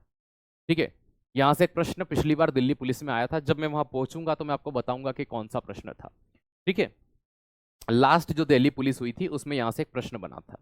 चलिए, इसी तरह से समचक्रीय होते हैं, विषम चक्रीय होते हैं, एलिसाइक्लिक, एरोमेटिक, हम एक एक करके पढ़ लेंगे। ठीक है, इनके इंग्लिश नाम गुरुजी आगे आपको सारे मिल जाएंगे। ठीक है, चलिए नंबर 1 पर पढ़ते हैं हाइड्रोकार्बन। देखो दोस्त कि सर अभी तो आप कह रहे थे कि ये हाइड्रोकार्बन क्या होते हैं, पहले इस वर्ड को पढ़ोगे तो समझने में आसानी होगी। जब भी कोई हाइड्रोजन किसी कार्बन के साथ क्रिया करता है, हाइड्रोजन और कार्बन का आपस में जुड़ना ही क्या कहलाता है? हाइड्रोकार्बन कहलाता है। क्या कहलाता है? हाइड्रोकार्बन कहलाता है।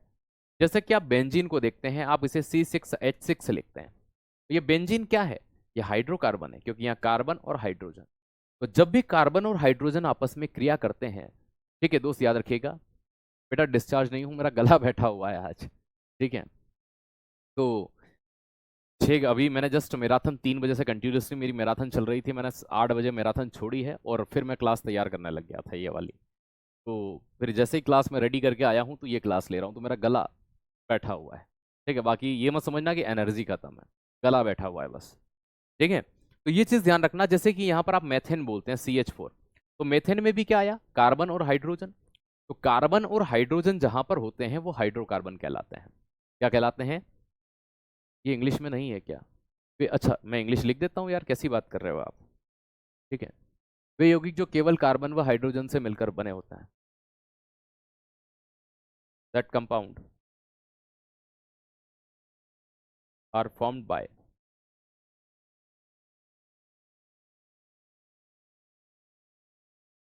Hydrogen and oxygen, hydrogen and carbon, उन्हें क्या कहते हैं? हम हाइड्रोकार्बन कहते हैं। तो जो आपके कंपाउंड है वो किससे बने हो? हाइड्रोजन और कार्बन से मिलकर बने होते हैं, उन्हें हाइड्रोकार्बन कहते हैं। उम्मीद है बात समझ में आ गई। इनके अलावा तो कोई दूसरी चीज इसमें नहीं होनी चाहिए, सिर्फ कार्बन और हाइड्रोजन होना चाहिए। इन्हें हम क्या कहते हैं? हाइड्रोकार्बन कहते हैं। ठीक है, अब हम पढ़ते हैं खुली श्रृंखला। ये जो मैंने चार्ट आपको बताया था इसी को पढ़ेंगे, खुली श्रृंखला है ना। यहाँ इंग्लिश किसी को चाहिए थी तो मैंने कहा था आगे आ जाएगी। इन्हें इंग्लिश में एलिफेटिक कंपाउंड कहते हैं। क्या कहते हैं? एलिफेटिक। खुली श्रृंखला का मतलब ये होता है जिनमें इस तरह की बेंजीन रिंग की तरह कोई भी संरचना देखने को न मिले। तो ऐसी कोई संरचना नहीं होती। कार्बन के सभी परमाणु आपस में खुली श्रृंखला में जुड़े रहते हैं, एलिफेटिक यौगिक कहलाते हैं। All carbon atom are link together in a open chain. जैसे कि कार्बन से आप यहाँ पर हाइड्रोजन को जोड़ दीजिए, जैसे कि ये मेथेन हो गया, तो ये जो आपका कहलाएगा ये खुली श्रृंखला वाले। खुली का मतलब इस तरह से कोई बंद है ना डब्बा नहीं है, किसी के अंदर ये बंद नहीं है। तो ये जो होता है प्यारे दोस्त, आपकी क्लास आधे घंटे और चलेगी, 30 मिनट, 1.5 घंटे की क्लास होने वाली है। ठीक है, अभी आपके 10 बजे हैं, तो 1.5 घंटे की क्लास है, आज अंतिम क्लास है, थोड़ा बहुत समय मेरे साथ बिता लीजिए। डेली मैंने आपसे कभी नहीं कहा, मैंने आपकी क्लास 45-50 मिनट में भी छोड़ी है। ठीक है, तो मुझे 2-3 क्लास मैंने आपकी ज़्यादा ली है, तो उसके लिए परेशान मत होइए। 1-2 दिन अगर पढ़ लोगे प्यारे दोस्त तो कोई नुकसान नहीं है। ठीक है, मैं नहीं चाहता कि आपकी 20 मिनट की क्लास मैं कल लूँ। ठीक है, मैं कल AWTPO में क्लास शुरू करना मैंने उनसे वादा कर दिया था, और अगर वादा किया है तो निभाना पड़ेगा। ठीक है, वादा किया है तो निभाना पड़ेगा। मेरे साथ एक ये चीज है कि अगर मैं कोई चीज बच्चों को बोल दी है, मतलब वो मैं करता ही करता हूं। अगर मान लीजिए मैंने आपसे कोई बात बोली है, तो फिर पता नहीं वो फीलिंग नहीं आती अंदर से कि यार मैं गलत ना साबित हो जाऊं। मैंने अगर आपसे कोई वादा किया है अगर किसी भी चीज को लेकर के, तो वो मैं पूरा करने की कोशिश करता हूँ। ठीक है, एक शिक्षक होने के नाते अगर हम ही अपनी जुबान से मुकर जाएंगे, ठीक है, तो फिर हम दुनिया में क्या मुंह दिखाएंगे। ठीक है, तो भाई एक चीज ये समझने में थोड़ी सी, है ना, हो सकता है आपको ये लगे कि अरे सर कुछ भी बोल रहे हो आप, लेकिन मैं मेरे दृष्टिकोण से एक बार सोच कर देखिए। मैंने बच्चों को कई बार बोल दिया था कि मैं 16 तारीख से AWTPO की क्लास शुरू करूंगा, और अगर मैंने 16 को नहीं करी और मैं बोलूंगा 17 को करूंगा, तो हो सकता है एक दिन में वो कुछ नहीं बोले, लेकिन वास्तविकता में मुझे अच्छा नहीं लगेगा, इसलिए मैंने आपकी आज क्लास, और वो हो जाता। मेरा जो डे काउंट था वो बिल्कुल सही था, लेकिन हुआ ये कि बीच में आपकी 2 से 3 क्लास टेक्निकल इशू के कारण या किसी और कारण वो हो नहीं पाई। तो अगर आप ओवरऑल भी देखोगे ना, जैसे कि एक दिन आपकी मैथ्स की क्लास के साथ केमिस्ट्री हो गई थी, उस दिन नहीं हुई, एक दिन टेक्निकल इशू के कारण नहीं हुई। ठीक है, तो ये 2-3 चीजें जब हुई ना इस कारण से, ठीक है, आइएगा, मैंने कहा ना बेटा आपकी 1.5 घंटे से ज्यादा क्लास नहीं लूंगा, मुझे आपके 30 मिनट और चाहिए बस। ठीक है, कितने मिनट चाहिए? 30 मिनट, मुझे 30 मिनट दे दो बस आप। तो ये खुली श्रृंखला वाले जो यौगिक होते हैं, इस तरह की यहाँ पर कोई भी डब्बे नहीं पाए जाते, तो ऐसा कोई डब्बा यहाँ नहीं होता, ये इस तरह के पाए जाते हैं।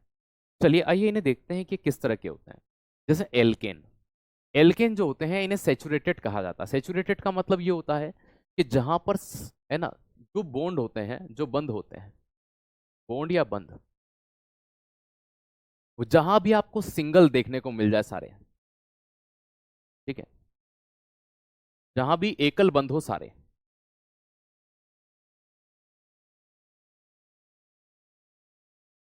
ठीक है, दोस्त याद रखिएगा।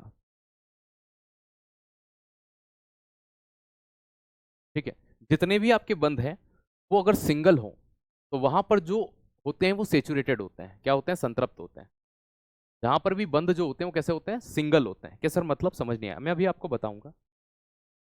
कार्बन की वैलेंसी 4 होती है, संयोजकता 4 होती है। ठीक है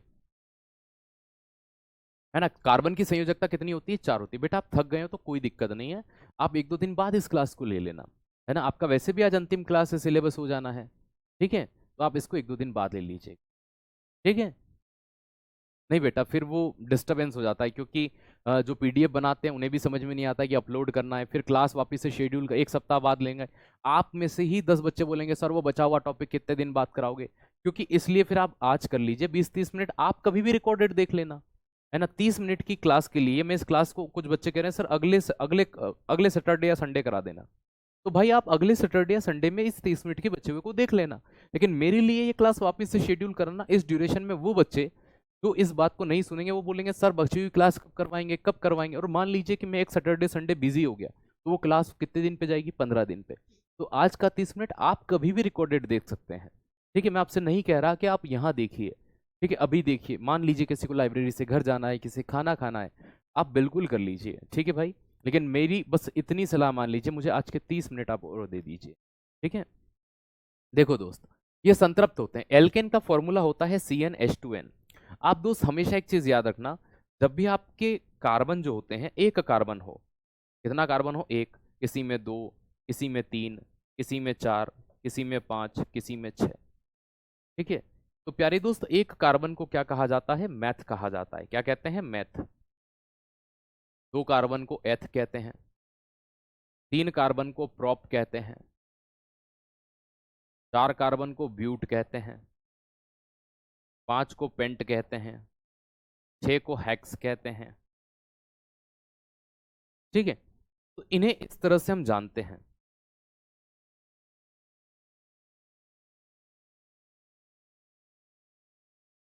मैथ,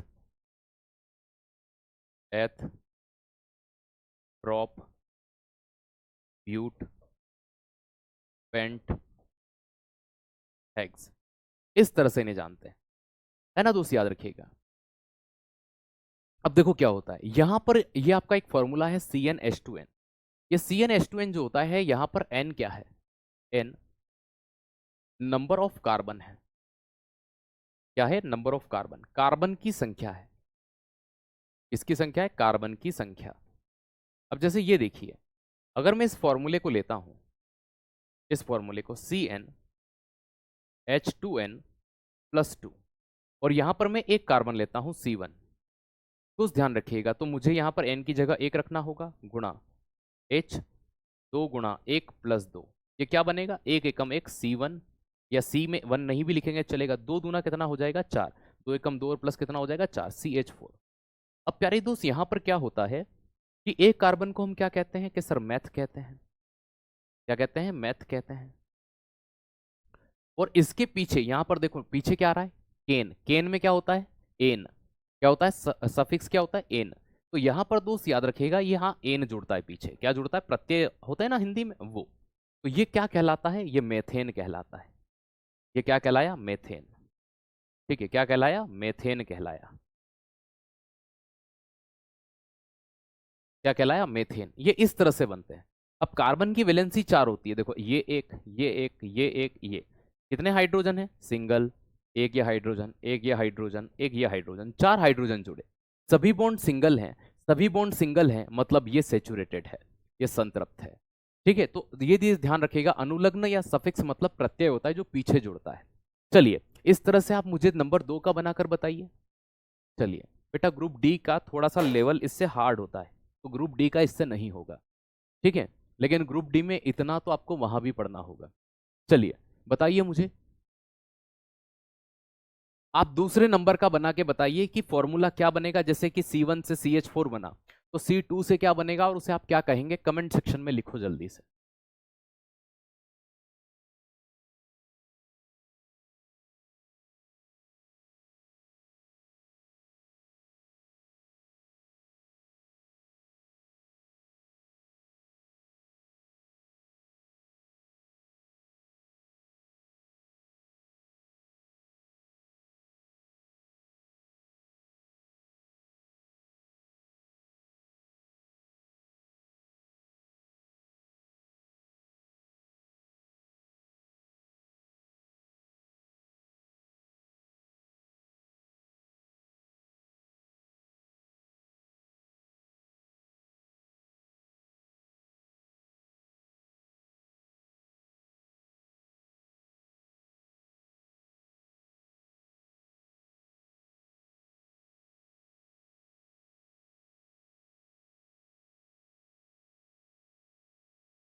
हाँ जी,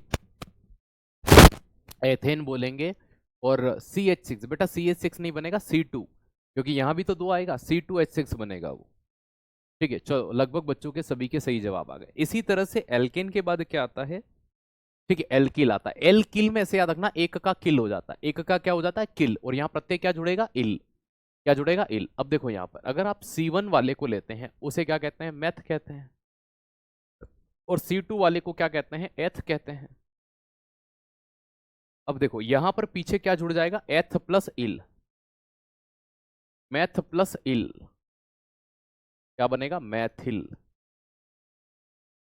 क्या बनेगा, एथिल। एथिल एल्कोहल नाम सुना है क्या, सर सुना है, वो यहीं से तो आता है। देखो अब एक कार्बन को रखो, C1H2 × 1 + 1, क्या बन गया, CH3। CH3 को आपने क्या कहा, मेथिल कहा। एज इट इज C2H2 × 2 + 1, क्या बन गया, C2H5। और C2H5 को आपने क्या कहा, एथिल, क्या कहा, एथिल। ठीक है, वेरी गुड, वेरी गुड। बहुत बढ़िया, है ना। इस तरह से आप सारे बना के देख लेना, ठीक है। मैं एक एक दो दो बता रहा हूँ, आप कम से कम 5 तक बना के देखना, है ना। अपने नोट्स के अंदर कहाँ तक बनाओगे? 5 तक, सभी के 5 5 बनाना। चलिए, दूसरा भी आपने समझा। तीसरा, तीसरा आता है एल्किन या ओलिफिन।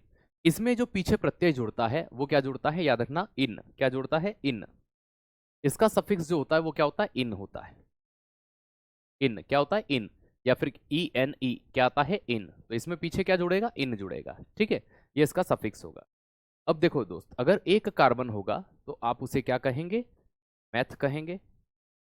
और साथ में क्या आ जाएगा? इन। ये क्या बनेगा? मैथिन। क्या बनेगा? मैथिन। वो मैथिल था, ये क्या है? मैथिन, ठीक है। ये मैथिन बनेगा आपका, ठीक है। और इसी तरह से 2 कार्बन वाले को आप क्या बोलेंगे? एथ। एथ प्लस क्या हो जाएगा? इल। तो ये क्या कहलाएंगे? एथ प्लस इल आपके एथिल। अब देखो मैं आपको करके बताता हूँ।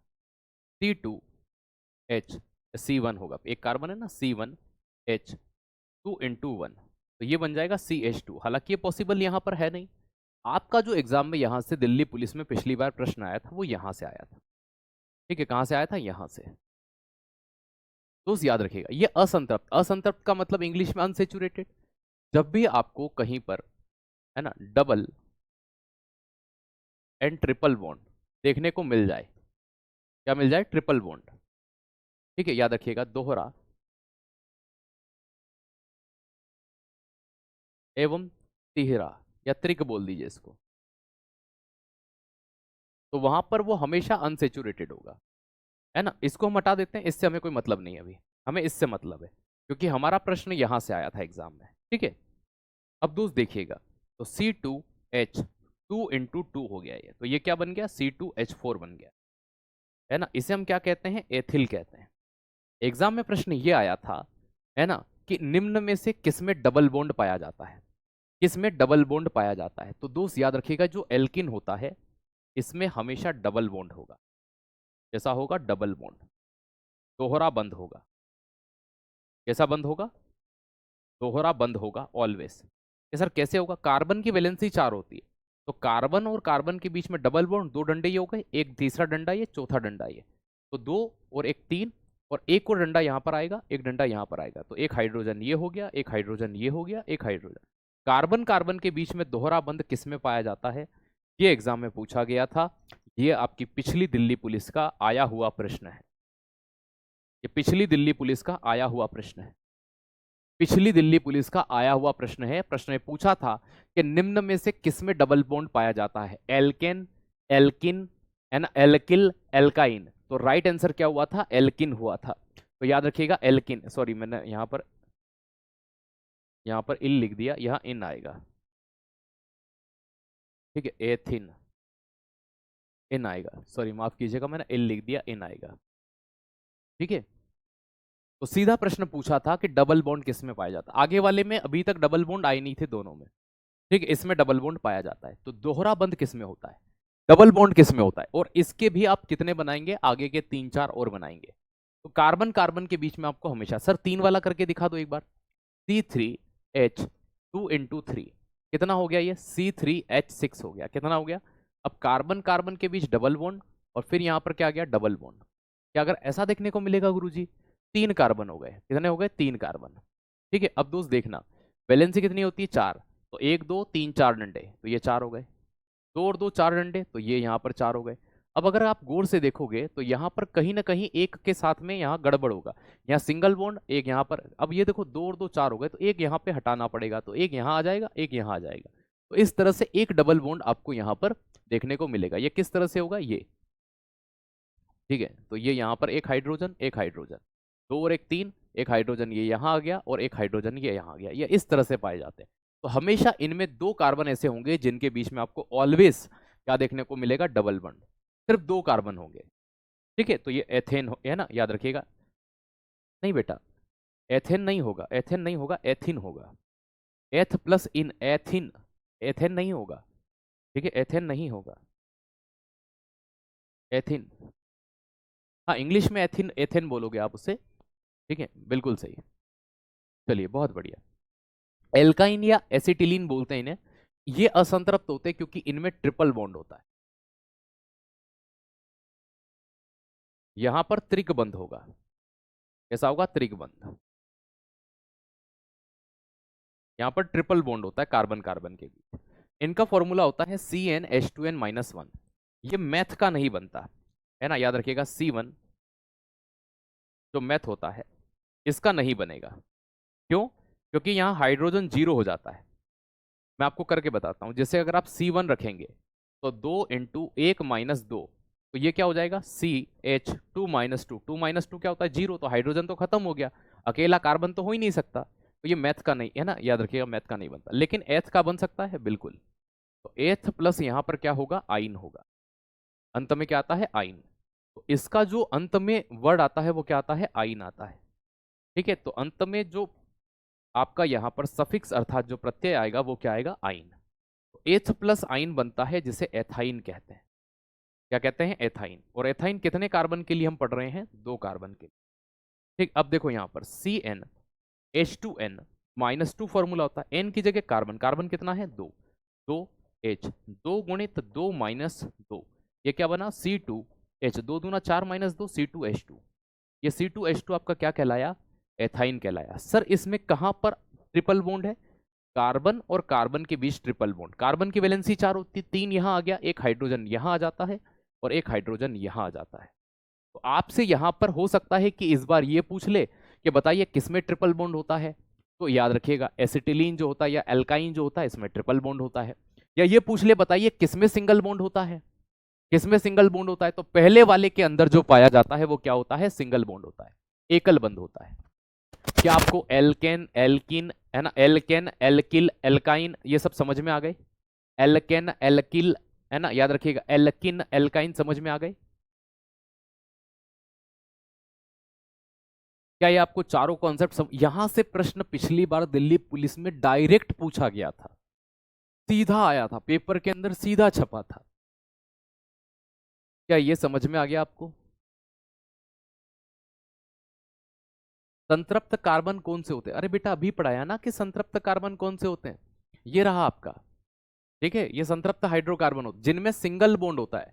हमेशा जिनमें एकल बंध होगा वो संतृप्त होंगे। ये पढ़ाया, देखो संतृप्त, ये संतृप्त है आपका, सिंगल बॉन्ड है इसमें। ठीक है, ये लिखा है मैंने। इसीलिए कहते हैं कमेंट की बजाय क्लास में ध्यान रखो, क्योंकि एक समय पे अगर दो मस्तिष्क चलाओगे कैसे काम होगा।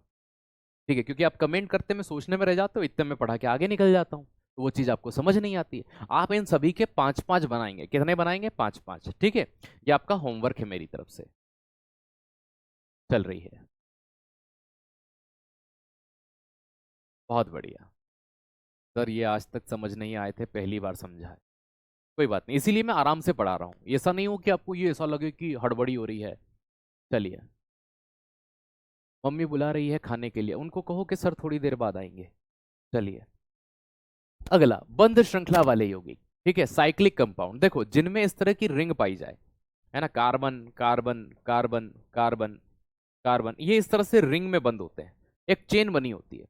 तो जिनमें इस तरह की चेन पाई जाती है इन्हें क्या कहा जाता है? साइक्लिक कंपाउंड कहा जाता है ना। इस तरह के आपको ये कंपाउंड देखने को मिलते हैं। तो जिनमें रिंग पाई जाती है उन्हें साइक्लिक कंपाउंड कहा जाता है। क्या कहा जाता है? साइक्लिक कंपाउंड कहा जाता है। चलो मैं आपसे एक एमसीक्यू पूछ लेता हूं। मैं आपसे एक प्रश्न पूछ लेता हूं, आपने अभी बहुत अच्छे से सीखा ना, मुझे बताइए। C3H6 ये क्या है? मुझे बताओ। ये एल्केन है, ऑप्शन नंबर 1। ये एल्किल है, ऑप्शन नंबर 2। ये एल्किन है, ऑप्शन नंबर 3। या ऑप्शन नंबर 4 ये एल्काइन है। क्या है?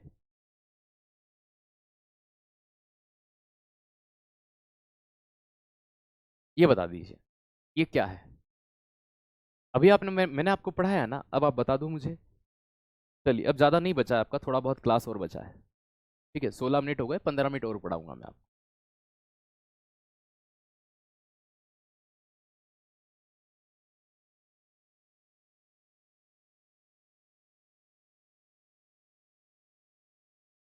कसम खुदा की यही कहूँगा, ऐ दिल ऐ दिल ऐ दिल ऐ दिल। देखो हमको ये देखने पर ये लग रहा है कि सर यहाँ पर 3 है और ये 3 गुणा 2 दिखाई दे रहा है, 3 दूना 6 दिखाई दे रहा है। तो जब डबल हो जाता है कोई संख्या तो ये CnH2n होगा। ये क्या होगा Cn कि सर यहाँ पर 3 आ गया और यहाँ पर ये 3 2 गुणित 3 है तो 6 हो गया, तो ये C3H6 कहलाया। तो सर ऐसा तो तीसरे वाले में हुआ था, एल्किन में हुआ था। बहुत बढ़िया, सैल्यूट है आपको। बेटा अगर इसमें होता ये कुछ एल्काइन कह रहे हैं तो इसका फॉर्मूला तो देखो CnH2n-3 होता है, तो ये C3 होता और यहाँ पर H 2 गुणा 3 - 3 होता, ठीक है, 2n-2 होता, तो 2 गुणा 3 - 2 होता, तो ये C3 3 दूना 6 में से 4 जाता तो ये C3H4 होता। तो एल्काइन तो C3H4 होता ना, ये तो पॉसिबल ही नहीं है। ठीक है, तो तीसरा आपका बिल्कुल सही जवाब होगा, मतलब आप सीख चुके हैं। बहुत बढ़िया, बस फॉर्मूला पता होगा तो आप इनके आंसर कर देंगे। चलिए बहुत बढ़िया, वेरी गुड। है ना, हमने पढ़े बंध श्रृंखला। बंध श्रृंखला मतलब जिसमें से रिंग पाई जाती है। अब ये रिंग 2 प्रकार की होती है, एक होती है समचक्रीय। समचक्रीय का मतलब जिसमें रिंग में केवल कार्बन, जैसे कि ये रिंग है, इस रिंग में कार्बन के अलावा कोई और नहीं होना चाहिए।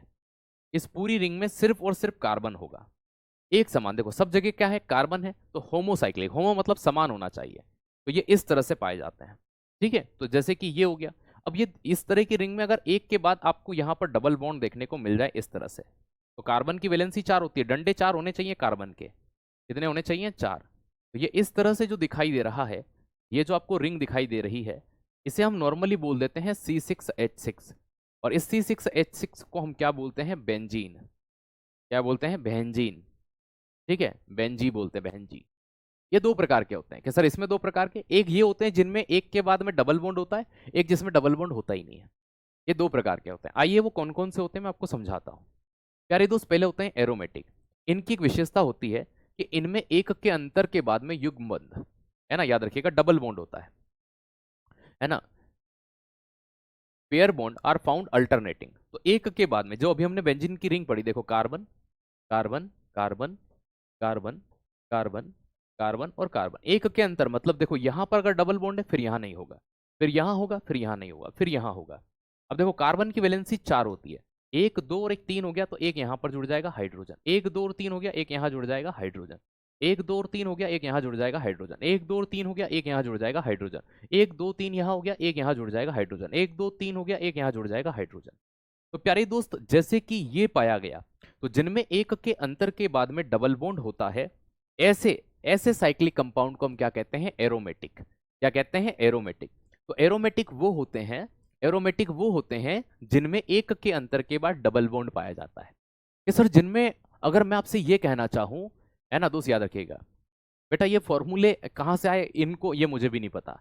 मुझे पता है कि ये फॉर्मूले हैं। ये प्रश्न तुमने अच्छा किया, मैं ढूंढूंगा इनको कि कहाँ से आए। ठीक है, हाँ मुझे भी पता नहीं है, मैं भी ढूंढूंगा कि ये कहाँ से आए हैं। ठीक है, अच्छा प्रश्न बताया आपने, मैं भी देखूंगा, सोचूंगा, करूंगा रिसर्च इन पे कि ये किसने दिए हैं। अब देखो, जिनमें एक के अंतर के बाद किसी प्रकार का डबल बॉन्ड नहीं होता, सिर्फ सिंगल बॉन्ड पाया जाता है। क्या पाया जाता है, सिर्फ सिंगल बॉन्ड।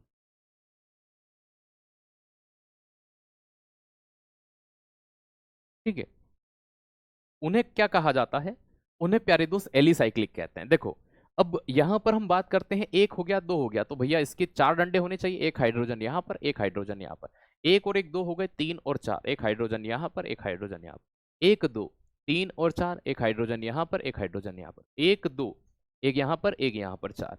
तो इनमें डबल बॉन्ड नहीं होता, 1 2 एक यहां पर, एक यहां पर, एज इट इज 1 2 3 4, एक यहां पर, एक यहां पर। हम इसे बोल देते हैं क्या, याद रखिएगा, C6H12। हम इसको अक्सर कहते हैं साइक्लोहेक्सेन। क्या कहते हैं, साइक्लोहेक्सेन। तो ये जो फॉर्मूला आपको दिखा है, ये जो स्ट्रक्चर आपको दिखा है, ये साइक्लोहेक्सेन का है। मतलब साइक्लोहेक्सेन में किसी प्रकार का कोई भी डबल बॉन्ड नहीं होता, इनमें युग्म बंध नहीं होता, है ना दोस्त, याद रखिएगा, डबल बॉन्ड नहीं पाया जाता अल्टरनेट ऑर्डर में। अल्टरनेट ऑर्डर का डबल बॉन्ड होता ही नहीं है। ठीक है, तो इसे क्या कहा जाता है, साइक्लोहेक्सेन। तो जहां पर ये चीज ध्यान रखिएगा, आपने खाना खाया, खाना सुबह खाए थे दाल चावल थोड़े से, ठीक है, अभी खाना बाकी है। ठीक है, ठीक है, मैंने कहा ना 8 बजे तक मैराथन थी, फिर मैंने 1 घंटा 45 मिनट आपकी ये क्लास बनाई वापस से, और फिर वापस से एक हल्की सी चाय पी है और फिर आपकी क्लास लेने लगी। अब ये क्लास छोड़ करके फिर अब बाहर जाऊंगा, कुछ खाऊंगा। चलिए, है ना। तो ये इस तरह के दिखाई देते हैं, या फिर कभी कभी हम इनको ऐसा भी बना देते हैं, है ना। कभी हम इनको ऐसा भी बना देते हैं। कभी अगर आपको ऐसा स्ट्रक्चर देखने को मिल जाए तो याद रख लेना ये किसका एग्जाम्पल होता है, साइक्लो। और अगर आपको ऐसा एग्जाम्पल मिल जाए, कभी इनको हम कैसा दर्शा सकते हैं, तो इनको हम डायरेक्टली ऐसा भी बना सकते हैं। ठीक है, इनको हम ऐसा बना सकते हैं, एक यहाँ पर, एक यहाँ पर, एक यहाँ पर। तो आप इनको या तो ऐसा बना सकते हैं, इनको आप ऐसा भी बना सकते हैं कि जैसे मान लीजिए आपने इनको ऐसा बना दिया, ठीक है, और इनके अंदर एक गोला बना दिया। ये गोला ये दर्शाता है कि इनमें एक के अंदर के बाद में डबल बॉन्ड है। ये तीनों ही बेंजीन के स्ट्रक्चर को ही दर्शाते हैं, किसी और को नहीं दर्शाते हैं। ठीक है, कब खत्म होगी बेटा, आप जा सकते हैं। ठीक है, देखो, जिस चीज में मन न लगे जबरदस्ती करने का कोई फायदा नहीं, है ना। मन नहीं लगता अब मेरा, मन नहीं लगता अब मेरा, जबरदस्ती जबरदस्ती ये शोक पाल बैठा हूं। मन नहीं लगता अब मेरा, मैं जबरदस्ती शोक पाल बैठा हूं। मैंने मुसीबत गले पाली है ऐसी, मैंने मुसीबत गले पाली है ऐसी, कि क्या करूं, इसे छोड़ने का भी मन नहीं करता है। तो कुछ यही हाल होता है गवर्नमेंट तैयारी में, पढ़ने का मन भी नहीं करता, नौकरी भी चाहिए। ठीक है, चलिए, आपने यहां तक चीजें पढ़ी। अब आते हैं आपके विषम चक्री। विषम चक्री क्या होते हैं, जैसे कि मान लीजिए कार्बन रिंग है, ये कार्बन है ना, थोड़ा नीचे ले लेता हूं, ये कार्बन, ये कार्बन, ये कार्बन, ये कार्बन, ये कार्बन, और एक नाइट्रोजन आ गया यहाँ पर। क्या आ गया, नाइट्रोजन। अब एक के अंतर के बाद में यहाँ डबल बॉन्ड है, नाइट्रोजन की वैलेंसी तो 3 होती है। अब यहाँ पर 1 2 3, एक हाइड्रोजन ऊपर आ गया, एक हाइड्रोजन यहाँ आ गया, एक हाइड्रोजन यहाँ आ गया, एक हाइड्रोजन यहाँ आ गया, एक हाइड्रोजन यहाँ आ गया, एक हाइड्रोजन यहाँ आ गया। इसे कहा जाता है पिराडीन। क्या कहते हैं, पिराडीन। ये यहाँ पर इमेज आपको दिख रही है। तो कार्बन रिंग के अंदर अगर कार्बन के अलावा सिर्फ 3 तत्व आ सकते हैं, नाइट्रोजन, ऑक्सीजन और सल्फर, इन 3 के अलावा कुछ नहीं आएगा। ये 3 ही तत्व आ सकते हैं। और अगर इन 3 तत्वों में से कोई एक आ गया तो याद रखिएगा ये विषम चक्रीय नहीं होना चाहिए, क्योंकि सब में कार्बन है, एक नाइट्रोजन आ गया, हो सकता है कल को यहाँ ऑक्सीजन आ जाए, हो सकता है यहाँ पर क्या आ जाए, सल्फर आ जाए। तो इन 3 में से कोई एक अगर आपको इस रिंग के अंदर मिल जाए तो समझ जाना ये जो रिंग है ये विषम चक्रीय होगी। तो विषम चक्रीय रिंग के अंदर कार्बन के अलावा कोई और आ जाता है। ठीक है, C6H12O6 ये ग्लूकोज का फॉर्मूला होता है। एक बच्चा कह रहा है सर C6 होता है 1 carbon, 2 carbon, 3 carbon, 4 carbon, 5 carbon और 6 कार्बन। ठीक है, इस तरह से ये कार्बन रिंग होती है। इनसे हाइड्रोजन भी जुड़ा होता है और ऑक्सीजन भी जुड़े होते हैं। तो देखो यहाँ पर डबल ऑक्सीजन एक यहाँ जोड़ दो, एक डबल ऑक्सीजन यहाँ, इसको मैं अलग से करके बता देता हूँ। आपने इतनी चीज समझी, ग्लूकोज का फॉर्मूला है आपका, किसका फॉर्मूला है, ग्लूकोज का, C6H12O6। ठीक है, अब एक ही बताऊंगा, नहीं तो बार बार आपके लेने जाऊंगा तो मेरा सिलेबस फिर नहीं हो पाएगा। ठीक है, 1 carbon, 2 carbon, 3 carbon, 4 carbon, 5 carbon, 6 carbon. इस कार्बन से मान लीजिए डबल बॉन्ड के साथ यहाँ ऑक्सीजन जुड़ गया, 2 3 4 5 और 6। कार्बन की वैलेंसी कितनी होती है गुरुजी, 4 होती है, 2 और 1 3, एक हाइड्रोजन। ठीक है, एक हाइड्रोजन, एक हाइड्रोजन, एक हाइड्रोजन, एक हाइड्रोजन, एक हाइड्रोजन। कार्बन की वैलेंसी देखो 1 2 3 4, 1 2 3 4। हाइड्रोजन की एक होती है, एक इसने जोड़ ली। ऑक्सीजन की वैलेंसी 2 होती है, 2 जोड़ ली। इस तरह से बनता है। ठीक है, तो ये आपका क्या हो गया दोस्त, याद रखिएगा, ये क्या हो गया आपका, ठीक है, ग्लूकोज का हो गया। चलिए, ठीक है, पढ़ाने को तो हम बहुत पढ़ा सकते हैं, ठीक है, लेकिन वो होता है ना कि लिमिटेशन होती है हर एक चीज की। अब देखो, कभी कभी किसी के पीछे कुछ ग्रुप जुड़ता है, जैसे आप ले यहाँ देखना, ये Cl आएगा, क्या आएगा, Cl। जैसे मान लीजिए किसी के पीछे Cl ग्रुप जुड़ा, क्या जुड़ा, Cl। जैसे CH3Cl, इसे क्या कहेंगे, CH3 को आप क्या कहते हैं। अब देखो CH3 2+1 हुआ, C है ना, CnH2n+1, तो ये मेथिल, और पीछे क्या जुड़ गया, क्लोरो, तो मेथिल क्लोराइड, क्या बन गया, मेथिल क्लोराइड। देखो OH को कहते हैं हाइड्रोक्साइल, और इसे कहते हैं भैया OH ग्रुप जुड़ता है एल्कोहल। C2H5 को हमने निकाला था, क्या बोलते हैं C2H5 को, एथिल, और पीछे OH जुड़ गया मतलब alcohol, ethyl alcohol, methyl alcohol, इस तरह से बनते हैं।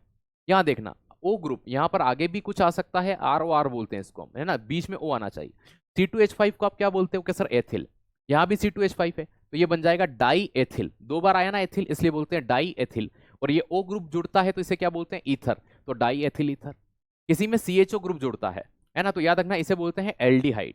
अब यहाँ देखो CH3CHO, इसे वास्तविकता में तो क्या बोलना चाहिए, है ना, मेथिल एल्डिहाइड बोलना चाहिए।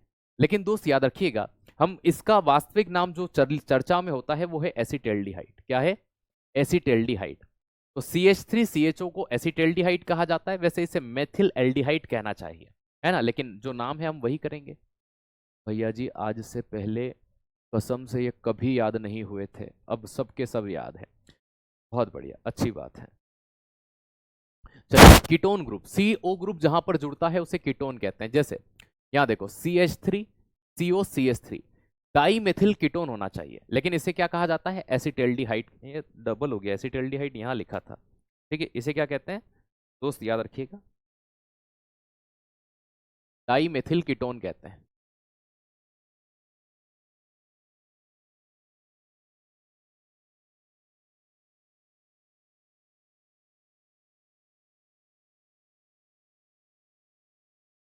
ठीक है, ये कोटेनिक या कीटोन बोलते हैं इसको, ठीक है,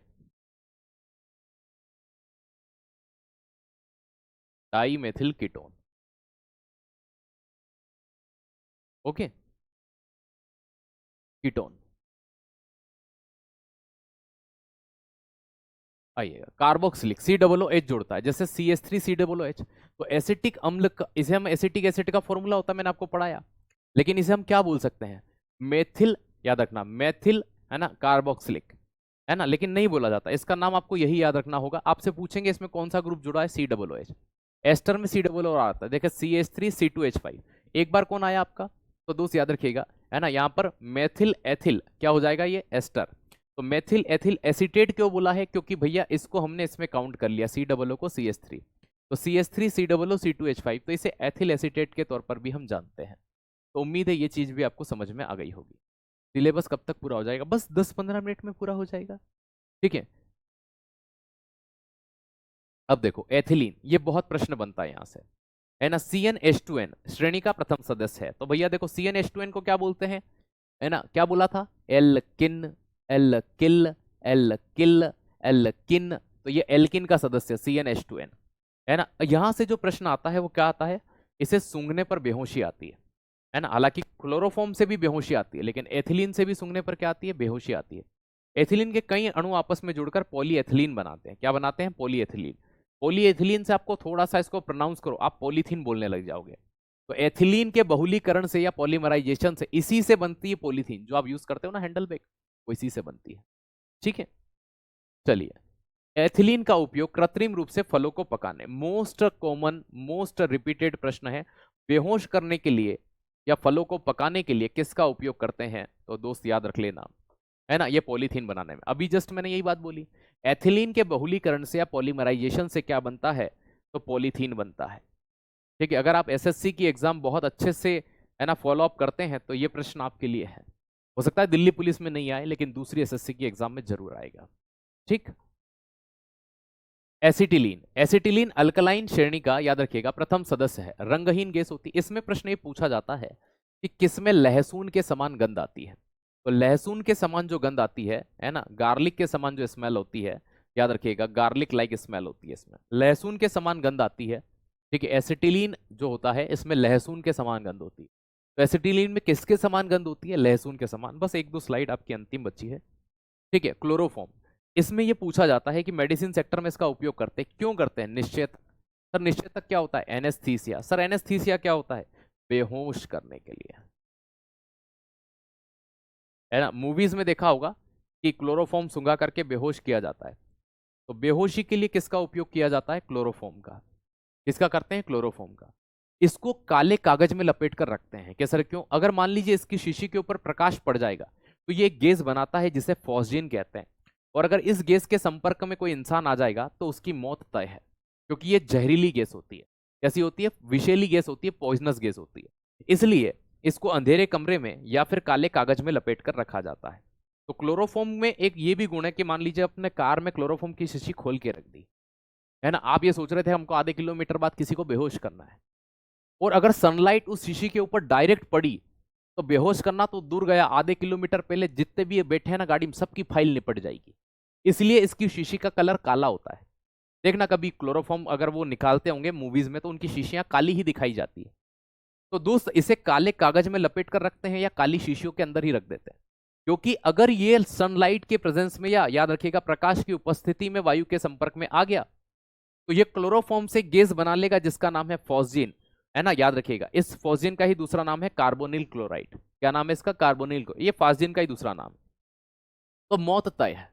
क्या तय है? मौत तय है। तो ये चीज ध्यान रखिएगा। चलिए बहुत बढ़िया बेटा, ये ग्रुप में ऑलरेडी पढ़ा के आया हूं। एक बच्चा कह रहा है सर वो ग्रुप समझ में नहीं आया। वो ग्रुप पहले पढ़ा है ना, एल्केन, उन्हीं में से है वो। चलिए कार्बन टेट्राक्लोराइड, यहां से आपकी पिछली, याद रखिएगा एसएससी ने एक प्रश्न पूछा था कि विद्युत से लगी, देखो आग बुझाने कार्बन डाइऑक्साइड गैस का करते हैं, बेकिंग सोडे का उपयोग करते हैं, लेकिन उस बेकिंग सोडे का या फिर कार्बन डाइऑक्साइड से विद्युत से लगी इलेक्ट्रिक के कारण अगर जो आग लगती है वो नहीं बुझती, तो सर उसके लिए किसका यूज करते हैं? CCl4, carbon tetrachloride. Carbon tetrachloride याद रखिएगा इसे CCl4 कहते हैं, है ना। विद्युत के कारण अगर जो आग लग जाती है उसको बुझाने के लिए, विद्युत से लगी आग को बुझाने के लिए किसका उपयोग करते हैं? तो विद्युत से लगी आग को बुझाने के लिए दोस्त याद रखिएगा, है ना, इलेक्ट्रिक फायर एक्सटिंग्विशर के रूप में हम किसका उपयोग करते हैं? विद्युत से लगी आग को बुझाने के लिए। अगर विद्युत के कारण कहीं पर आग लग जाए तो उसको बुझाने के लिए किसका, है ना दोस्त, याद रखिएगा, है ना। आइएगा नेक्स्ट, मिथाइल आइसोसाइनाइड। ये प्रश्न एग्जाम में अक्सर आता है। एग्जाम में दो प्रश्न आते हैं, एक तो MIC का फुल फॉर्म पूछते हैं कि बताइए MIC का फुल फॉर्म क्या होता है। तो M का मतलब मिथाइल, I का मतलब आइसोसाइनाइड, और है ना M का मतलब मिथाइल, I का मतलब आइसो, C का मतलब साइनाइड। मिथाइल आइसोसाइनाइड हुआ क्या था, भोपाल के अंदर, मध्य प्रदेश की राजधानी भोपाल है, वहां 2 दिसंबर 1984 को एक कीटनाशक कंपनी थी जिसका नाम है यूनियन कार्बाइड। कौन सी कंपनी थी? Union carbide. इसके टैंक नंबर 4 में एक विस्फोट होता है जिसके कारण से मिथाइल आइसोसाइनाइड पूरे भोपाल शहर के अंदर लगभग लगभग उस फैक्ट्री के आसपास, क्योंकि ये फैक्ट्री शहर के बीचों बीच थी, तो वहां फैल जाती है, जिसके कारण सरकारी आंकड़ा कहता है कि 8,000 लोग मारे जाते हैं। कितने लोग मारे जाते हैं? 8,000 लोग मारे जाते हैं। कुछ आंकड़े कहते हैं 15,000, लेकिन ये मान लेना है सरकारी आंकड़े हैं। सरकारी आंकड़े हमेशा छुपाए जाते हैं, है ना। अब वर्तमान का चीज अलग है क्योंकि अब डिजिटल चीजें हो गई, अब छुपाया आना मुश्किल है, लेकिन फिर भी सरकार छुपाती है। तो MIC मिथाइल आइसोसाइनाइड जो होती है ये क्या होती है दोस्त, याद रखिएगा, ठीक है। ये एक विषैली गैस है, मुख्य रूप से कीटनाशक बनाने में इसका उपयोग करते थे। ये यूनियन कार्बाइड कहाँ की कंपनी थी? ये USA, अमेरिका की कंपनी थी, ठीक है। इस कंपनी में क्या होता है कि मिथाइल आइसोसाइनाइड का रिसाव हो जाता है जिसके कारण से 8,000 लोग मारे जाते हैं। मिथाइल एल्कोहल, मिथाइल एल्कोहल में दोस्त याद रखिएगा, मिथाइल एल्कोहल को वुड स्प्रीट कहते हैं। क्या कहते हैं? वुड स्प्रीट, कास्ट स्प्रीट, है ना। वुड स्प्रीट कहते हैं क्योंकि इसका उपयोग मेनली साफ सफाई के लिए, गाड़ियों के, है ना, याद रखना रेडिएटर में किया जाता है। गाड़ियां जो होती है ना, देखो आपने देखा होगा गाड़ी के आगे क्या डलता है? पानी डलता है, लेकिन पानी ठंडे इलाकों में तो जम जाएगा, जैसे कि रशिया वाले बेल्ट हो गए, कनाडा वाले हो गए, वहां तो जम जाएगा। तो वहां पर क्या करते हैं? एल्कोहल -110 पे जमता है, तो इसको डाल देते हैं, ठीक है, इसको डाल देते हैं। यार दोस्त बस इसके बाद एथिल एल्कोहल लास्ट बच रहा है, फिर हम खत्म कर देंगे। तो पेट्रोल व मेथिल एल्कोहल का मिश्रण का उपयोग कहाँ किया जाता है? याद रखिएगा, है ना, इसका उपयोग किया जाता है, याद रखिएगा, इंजन के ईंधन के रूप में। पावर पेट्रोल बोलते हैं जिसको, क्या बोलते हैं? Power petrol. तो पेट्रोल और मेथिल एल्कोहल के मिश्रण का उपयोग भी इंजन के ईंधन के तौर पर किया जाता है। रेडिएटर में उपयोग करते हैं इसका क्योंकि जमे नहीं, तो ये दो उपयोग किए जाते हैं। इससे जो शराब बनती है याद रखना, ये विषैला होता है। ये क्या होता है? विषैला होता है, ठीक है। अगर इससे शराब बना दी जाए तो मानव मृत्यु होगी। आपने अक्सर सुना होगा ना, जहरीली शराब पी करके 5 लोग की मृत्यु हुई, 2 की आंखें फेल हो गई। तो उसमें ये होता है मेथिल एल्कोहल, CH3OH होता है। क्या होता है? मेथिल एल्कोहल, मिथेनॉल होता है, कार्बिनॉल बोलते हैं जिसको, ठीक है। इसी तरह से आपका एथिल एल्कोहल, एथिल एल्कोहल दोस्त याद रखिएगा, ये किण्वन विधि से बनाया जाता है। इसको बनाने की सबसे पुरानी विधि कौन सी है? किण्वन। इसे स्पिरिट ऑफ वाइन कहते हैं। सर स्पिरिट ऑफ वाइन का मतलब, तभी शराब के अंदर मुख्य रूप से इसका उपयोग होता है। तभी शराब का अनिवार्य घटक कौन होता है? यही होता है ना। जितने भी स्पिरिट लैंप हो जाते हैं, कुछ ऐसे लैंप होते हैं जिनके अंदर ये फ्यूल के रूप में भी उपयोग में लाया जाता है। तो चलिए प्यारे दोस्त, आज आपकी क्लास यहीं पर कंप्लीट होती है। आपने बहुत समय दिया, उसके लिए थैंक यू सो मच। अब आप जितने भी बच्चे जाना चाहते हैं जा सकते हैं, ठीक है। मैंने 1:30 बोला था, लेकिन बीच में आपसे मैं बात करने लग गया तो 6 मिनट मैंने आपके ज़्यादा ले लिए। उसके लिए मैं माफ़ी चाहूँगा। ठीक है, अब आप जो मुझसे बात करना चाहते हैं कर सकते हैं, जो जाना चाहते हैं वो जा सकते हैं। आज एचसीएम वाले बच्चे, ड्राइवर वाले बच्चे और कांस्टेबल वाले बच्चे, आज आपकी अंतिम कक्षा थी जो मेरे द्वारा पूरी कराई जाती है। चलिए, केमिस्ट्री के best teacher Rahul sir. Sir आपसे पढ़कर बहुत अच्छा लगा, थैंक यू, आपने इतने अच्छे से पढ़ाया। दीपांशी जी, दिनेश भैया। ठीक है सर, आज सिलेबस कंप्लीट हो गया। सर ये साइनाइड कच्चे बादाम, एक मिनट बेटा, कमेंट हवा में चली गई है। सर ये साइनाइड क्या कच्चे बादाम से बनता है जिससे जहर? साइनाइड जो होता है ये कच्चे बादाम से नहीं है। आपने सेब खाया है? सेब के बीच में साइनाइड होता है। चलिए, आपकी बहुत याद आएगी, मुझे भी आएगी। नीतू, 4 जुलाई को मेरा बर्थडे है, एडवांस में आपको जन्मदिन की शुभकामनाएं। शीतल जी, आप अच्छा पढ़ाते हैं। अच्छा जी, गुड नाइट। मिस करेंगे, हम भी आपको बहुत मिस करेंगे। केमिस्ट्री का वर्कशीट डाल दीजिए न्यू फोल्डर में। बेटा वर्कशीट तो मैंने कोई ऐसी बना नहीं रखी है, अगर आपको फिर भी लगाने हैं तो आप राहुल सर करके केमिस्ट्री के प्रैक्टिस सेट सर्च कर लेना, दूसरे लगा लेना। कितने सही होते हैं आपको ये तो पता चले, किसी भी एग्जाम के लगाओ भाई, उससे कोई फर्क थोड़ी पड़ रहा है। बाकी आपके लिए कभी हम ऐसा करेंगे, रिवीजन क्लास प्लान कर लेंगे, है ना, यूट्यूब के ऊपर, कि चलो आज 2 घंटे के एमसीयू करा दिए, तो ऐसा कभी प्लान कर लेंगे अगर हम फ्री रहे उस दिन तो। चलिए, डाउनलोड क्लास करने के बाद कोर्स की वैलिडिटी देखो, डाउनलोड करी हुई क्लास आपका कोर्स खत्म होने के बाद नहीं होगी, लेकिन ये कोर्स आपकी एग्जाम तक है, तो आप डरिए मत कि आपका सिलेबस पूरा होगा। आप 50 बार क्या 1000 बार देखेंगे एक वीडियो को तो आप देख सकते हैं, है ना, आपकी एग्जाम तक। चलिए, आप बहुत धन्यवाद गुरु जी, थैंक यू सो मच। आपने केमिस्ट्री को फोड़ दिया। कल से फिजिक्स की क्लास होगी क्या? वो आपको धर्मेंद्र सर बताएंगे। ठीक है, प्लीज़ मुझे टिप्स दो सिलेक्शन लेने की। अपने नोट्स स्वयं बनाओ, एक बार पढ़ो, क्लास को अच्छे से देखो, अपने नोट्स बनाओ और रिवीजन करते रहो बस। ठीक है, और अगर एक बार अच्छे से सब्जेक्ट पे कमांड हो जाए तो प्रैक्टिस करो। चलिए, आप कब मिलेंगे? अब हम मिलेंगे दोस्त कभी स्पेशल क्लास के अंदर, कभी आपके प्रैक्टिस वो मैराथनों के अंदर, इस तरह से मिलते रहेंगे।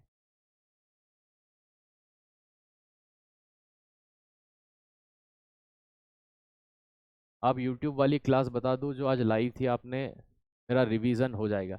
बेटा वो तो कभी कभी आती है, जैसे कि मैं 25 तारीख को बिहार पुलिस के लिए क्लास लूंगा। कब लूंगा? 25 तारीख को वन शॉट लूंगा। अगर आप चाहते हैं कि मेरी केमिस्ट्री का रिवीजन हो जाए तो आप वहां पर जुड़ जाना, मेन चैनल के ऊपर या स्टेट के ऊपर होगी।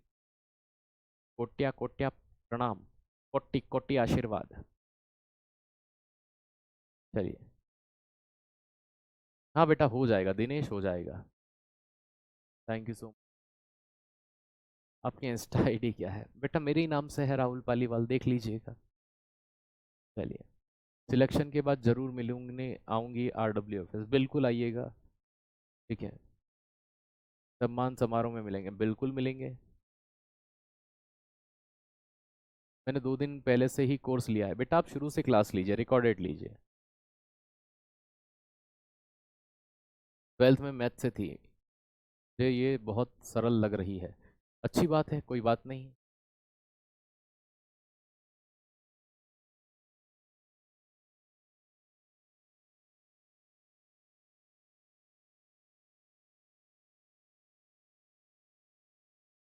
चलिए, बेटा बताया ना आपको, टिप्स ही तो बताई थी कि अपने नोट्स कंप्लीट करिए, रिवीजन करिए, प्रैक्टिस करिए।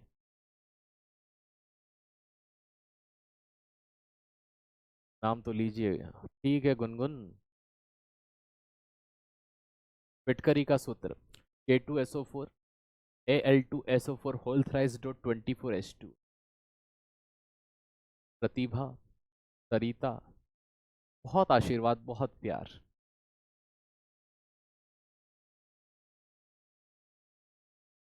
समझ में नहीं आ रहा सर, कैसे होगा?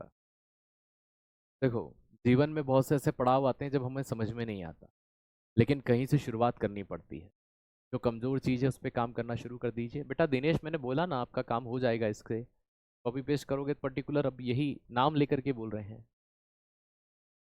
भूलना मत अपने बच्चे लोग को। अरे बिल्कुल नहीं। अब बच्चे लोग बोलने में ऑकवर्ड लग जाता है, मेरी उम्र इतनी है नहीं, 29 साल का हूँ मैं, बच्चे बोलूँगा? आप 8-9 साल ही तो छोटे हो। ठीक है, भाई बहन ठीक है, छोटे भाई बहन।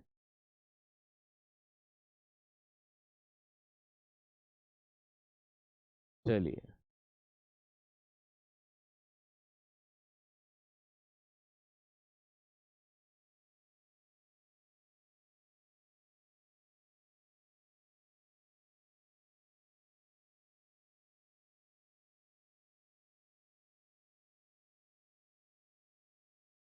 खाना खा लिया, खाना खाना है अभी।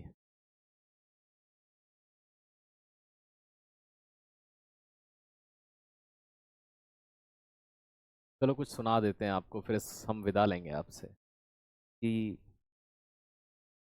कुछ अनजाने में साथ बनते हैं, कुछ अनजाने में साथ बनते हैं, वो साथ उम्र भर के हो जाते हैं।